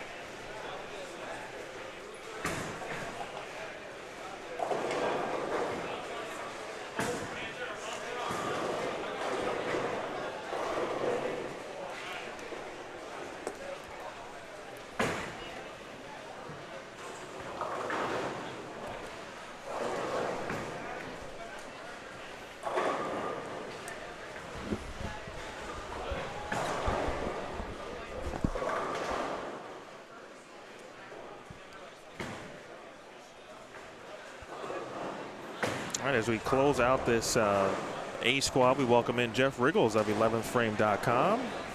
And Jeff, your eyes have been open as we watch Dan Gifford go for 279 here. First Boom. one is good. What's caught your eye today, Jeff, so far? Scores. Well said. You know, it's really weird. And I just got done writing a sweeper story from last night, and I included in there scoring paces from the last. This is the 4th year of this pattern. And we've switched oils, or Bob switched oils. Sure. Bob Hockreen switched oils a couple times. But what I wrote was, number one, the field to me gets stronger every year. This is like a preseason college tournament to me. And these guys, man, these kids are good. I'm glad they weren't around when I was this age. And also bowling on the same pattern year after year after year. A lot of the same bowlers bowl each year, and they know they come in with knowledge of how to play them, what to do. They're not guessing. So scores go up, and I don't care about scoring pace as a player myself, and that Joe and Bob pretty much feel the same way. We're looking for squad equity, left to right equity primarily, and giving everybody a chance. And because we bowl 12 games tomorrow, we need a pattern that starts to the right. One year we didn't do that, and there was some ugly gutter cap lofting going on, and we said we're not going to do that again because we bowl 12 games straight on Sunday, and you just got to have a pattern that starts to the right, or you're just going to have a total train wreck of people playing, lofting the cap, and we just don't want to do that. It is what it is. It's still not ridiculous scoring, but every year, the last couple of years, it's gone up. And I just talked to Josh Kennedy. He finished with 226 the last game. I'm pretty sure he's going to lead then. I think that got him to 284 over. Asked him to come sit in. We only have 2 headsets. If you can interview him, or we do have 3. I think I found it. Oh, good. We got a 3rd one, so we both can chat with him. At worst, I'll test it on the fly. You handle the interview, but I'll be testing it on the fly. Yep. I didn't get to see a whole lot of action this morning. I watched a good chunk of the first game. Then I went back and did some writing. I had some computer problems this morning connecting at the hotel. And I'm not actually completely done. After lunch, after B Squad, I'm going to go hit lunch and go finish up the last story I have for today. And then I'll be back for things tonight, and we'll hopefully talk to the B Squad leader when they're done. And I don't know what we'll do with C Squad. You haven't experienced this tournament before, have you? No. There are going to be people waiting in line to get the lanes for open bowling tonight. So as soon as we're done, they shoo us off of here, and I have no problem with that. Cherry Lanes, the Diamond Joe, they're so good to us with sponsorship. They don't take any lineage. Believe me, it costs them so much money for us. Maybe not during the day here, but once you get to mid to late afternoon and the evening, they are losing a lot of money allowing this tournament to go on. I heard Joe announce that. Yeah. Of course, is one of the sponsors and essentially donating all the lineage. That's a lot of money. Which it took me a few years to kind of understand tournament bowling and what lineage really means, right, to a tournament. And obviously the best rate that you can get is generally better for the event. You can't get much better than free lineage. But, it's this place, it's a casino primarily, and bowling brings people in, and then you go downstairs, and I did that last night and took care of a big chunk of their sponsor fee for them, but I'm going to get them back tonight. Speaking of that, you from the 11th frame perspective, right, you donate 400. A couple of slot plays, right? What we do is I came up with a neat idea when I started sponsoring this. I said I wanted to do something for the players who don't cash. The players who do cash, obviously, they're happy. They're making money. Sure. That's what it's about. As a bowler, that's what it was always about for me. And but I wanted to do something for the people that come and bowl and don't get a chance to cash a check. And so we came up with this idea. I put $400 every year up. That gets turned into 10 $40 slot cards, free slot play cards. And we do, for non-cashers only, we do a random number generator. Jennifer, Joe's daughter, generates the numbers. I stand up there and read them off. And it helps the casino because if you don't have a player's card, you don't get your slot. Even if we call your name, if you can't come up and produce a player's card, too bad. You're out. You don't get it. If you're under 21, which there are several players like that here, then if they can come up, I buy the slot card from them. So they get 40 cash because obviously if you're not 21, you can't use the slot card. So that's how we do that for the underage guys. And everybody else gets $40 in free slot play that wins. And we've had cases, I think the biggest one I know of is someone about, I don't want to say 6-7 years ago, won like $700-800 in a slot jackpot. So it's just something, at least you get something. 10 out of the 100 people or so that don't cash get something. We'll take that. Shout out to all of the sponsors here, of course. Obviously, 11frame.com, of course, Ebonite, and the brands of Brunswick, Brandon Steen of the Steen team, the Dubuque Sports Commission. They do wonders. I was talking to Joe about that, just their long-standing relationship with the GIBA. It's a really cool event. I'm happy to be a part of it. This is the first one I saw was 2012. There was one, or it didn't happen in 13, according to the past winners that I saw. Yep, we had a since 14 dates on. conflict. Yep, yeah. 2013, we just had simply a dates conflict. Nothing could be made to work, but we've held it every year since then. You know, it's been full. I can't remember if it was full the first year, but I think we've been full pretty much, and it's always a waiting list. I mean, it fills in the first 2 or 3 days after Joe opens it because everybody wants to come to this tournament. It's a fun time. It's a great season starter. It's become, it wasn't originally, but it's become, like I said, like a preseason college tournament. And it's fun. It's not fun to bowl against these guys when I was still trying in the early years of it. And I've retired from that. I'm ready. I'm eligible for Social Security now, so I got no business bowling with these kids. But it's fun to watch them and see a lot of, you know, I don't want to slight anyone, but, you know, your Zach Andreessens and that, your Team USA type players, that it's just fun to see these guys. And then you look up, and the next thing you know, they're on TV in a couple of years. And I think we have this year Boog Kroll's bowling on C Squad. Is Boog bowling? Yeah, well, he was on the list. I don't know if he made it, but I saw his name on the list. And we've had Brad Miller made the show a couple of years ago. Boog won it, I think, 3 or 4 years ago. So we get some of the Midwest guys. If there's not a regional, there's a PBA senior regional this year in Milwaukee area. So we don't have any of the, like Tom Hess, he has to bowl that. That's the way it is. That's got to support the PBA if you're a member. We totally understand that. And fortunately, there's no regular regional in the Midwest this weekend, I don't believe. So guys could bowl if they want. I saw Boog on the list. I hope he's here. It's always fun to see some of those guys. And you know, if you're going to do this, it's a high-level tournament. You shouldn't be afraid or upset to bowl against those guys. If you are, then save your money. How is Darren bowling today? Well, he was at plus 106. Ooh, boy. After 5. Well, and he's going to have 194 here, 196. 196 would count. Don't have my glasses. 190. So he's going to be right about. Last year the number was 92, I think. Just wrote it a little bit ago. So I was thinking it would be somewhere around 100. So, nice. Nicely done. Who knows there. if that pin could make a difference? But I would bet then. So he's 103.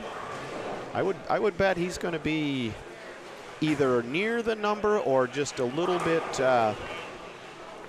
above it. And I didn't look at the full list of scores past Game 4, so it's really hard to project.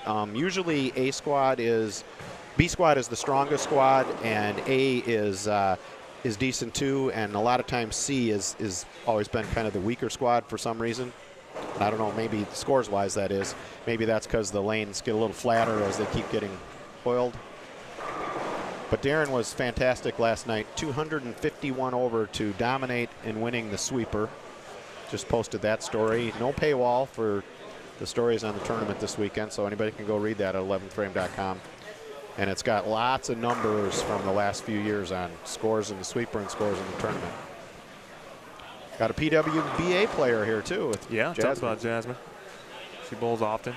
Not as often as she used to on tour, especially during the early stages of the relaunch. But she did bowl. I think she bowled the Queens at least, and I'm pretty sure she bowled the U.S. Women's Open. She made a show the year before, At least right? one, yes. At least one the year before.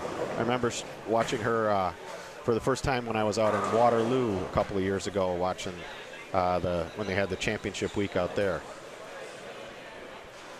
Erin McCarthy is the all-time highest female finisher in the tournament. She finished 8th a few years ago. I know this is kind of a tough tournament for the women, the timing of it, because they're at the burnout stage a little bit at the end of the season, just coming off the final championship week in Rochester.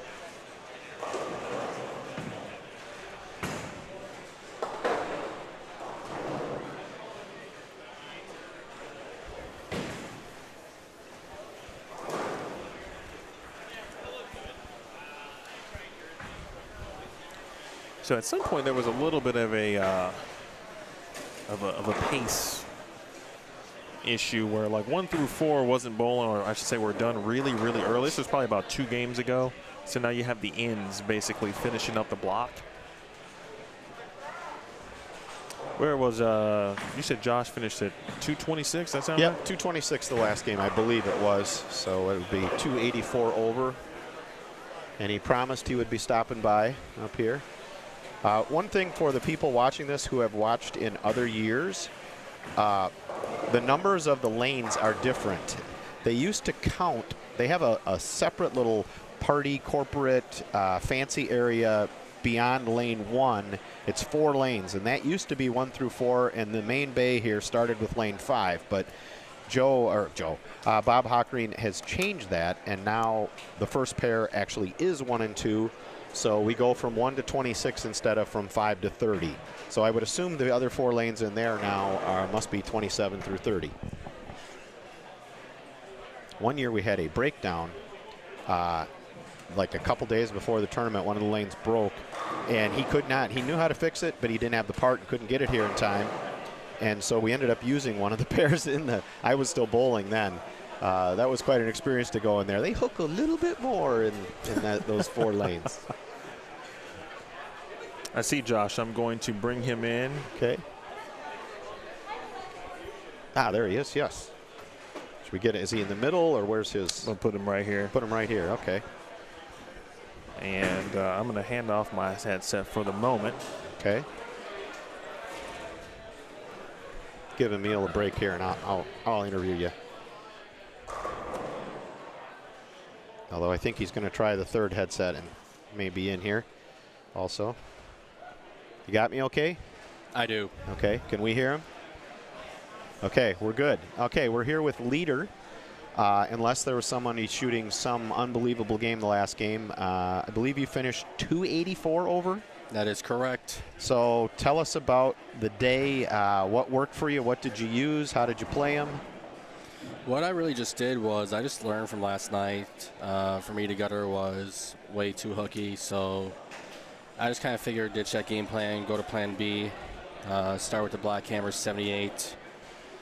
Just really relied on rolling it out the back. That's my entire key for the entire day anyway. So when I hit 25-26. Does that pair still hook like crazy? For me, yes. Yes, it does. It has here historically. Yeah, that pair I just decided I'm just going to go further left and just trap it. That's all I really did anyway. And so where you were playing, I watched some of that last game, the end of it, and you were closer in, maybe crossing 10 at the arrows or in that range. You were farther out than that earlier then in the day. Earlier in the day, I was probably looking at about 7, 8 at the arrows. And you were getting too much, even with a urethane, getting too much bounce off if you were too far to the right. If I got to about 1, 2 for the break point, yes. It was just very inconsistent for me. Okay. And you bowled the sweeper last night. What did you shoot? Not very good. I went 67 over. And what were you doing different today then? That you were too far out then? Is that what you meant? I was way too far out last night for the break point. Okay. Just kept trying to fight it, and as I've learned in the past, just trying to fight it only makes it worse. Okay. It's like fighting fire with fire. And you've bowled this tournament before. How many times have you bowled? Oh, roughly. I think this is my 6th time. Okay. What's the highest you finished? 8th. And that was in 2020. Okay. So why the big run today then? I mean, you're in position here. I would think 284 is going to have a shot. If you're not leading, you're going to be in the top 3 or 4, so you're going to be in really good position to be, at the top to start tomorrow at least. So why today, you asked? Yeah, I mean, compared to any of the past years. Basically, it was just the fact that I was fighting myself the last several years, going to big tournaments sometimes and just overthinking things, we'll put it that way, and just not really having a good process.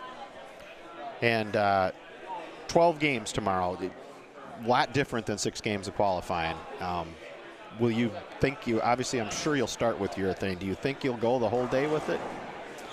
I'm not going to bank on that too much. I do have like 4 or 5 reactive balls just in case.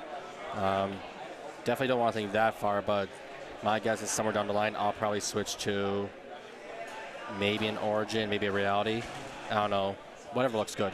Do you have any specific strategy of, with all the bonus pins and everything, trying not to have a train wreck game, or do you just go out and just bowl the way you bowled today? Really, it's just having a process and just trying to grind good games and fill frames.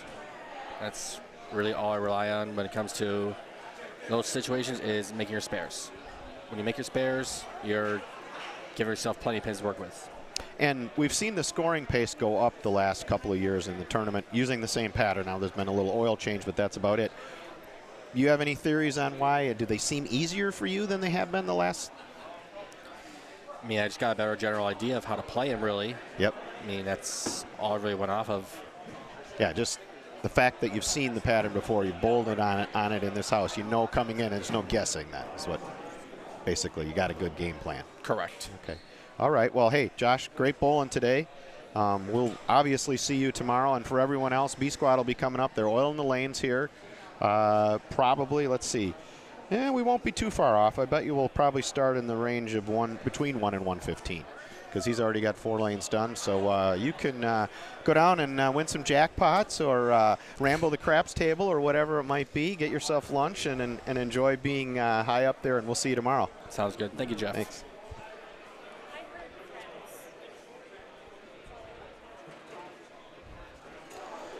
All right, let's close it out, Jeff. Yep.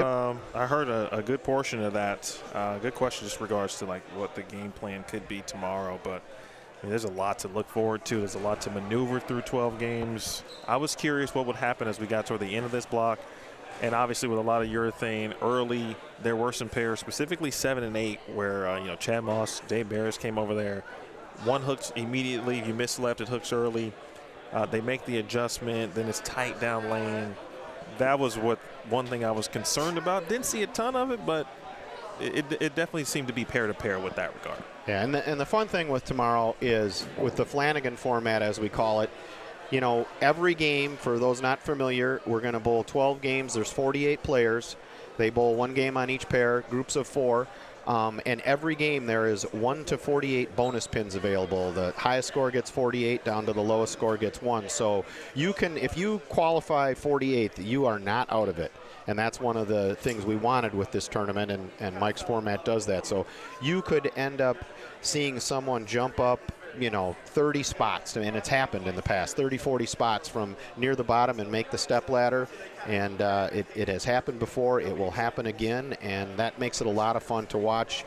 It's a grind to bowl. I've done it a couple of times, and man, especially if you're not near the top, whew, that is a long day. But it's fun, even if you're not doing well after 6 games and you got 6 more.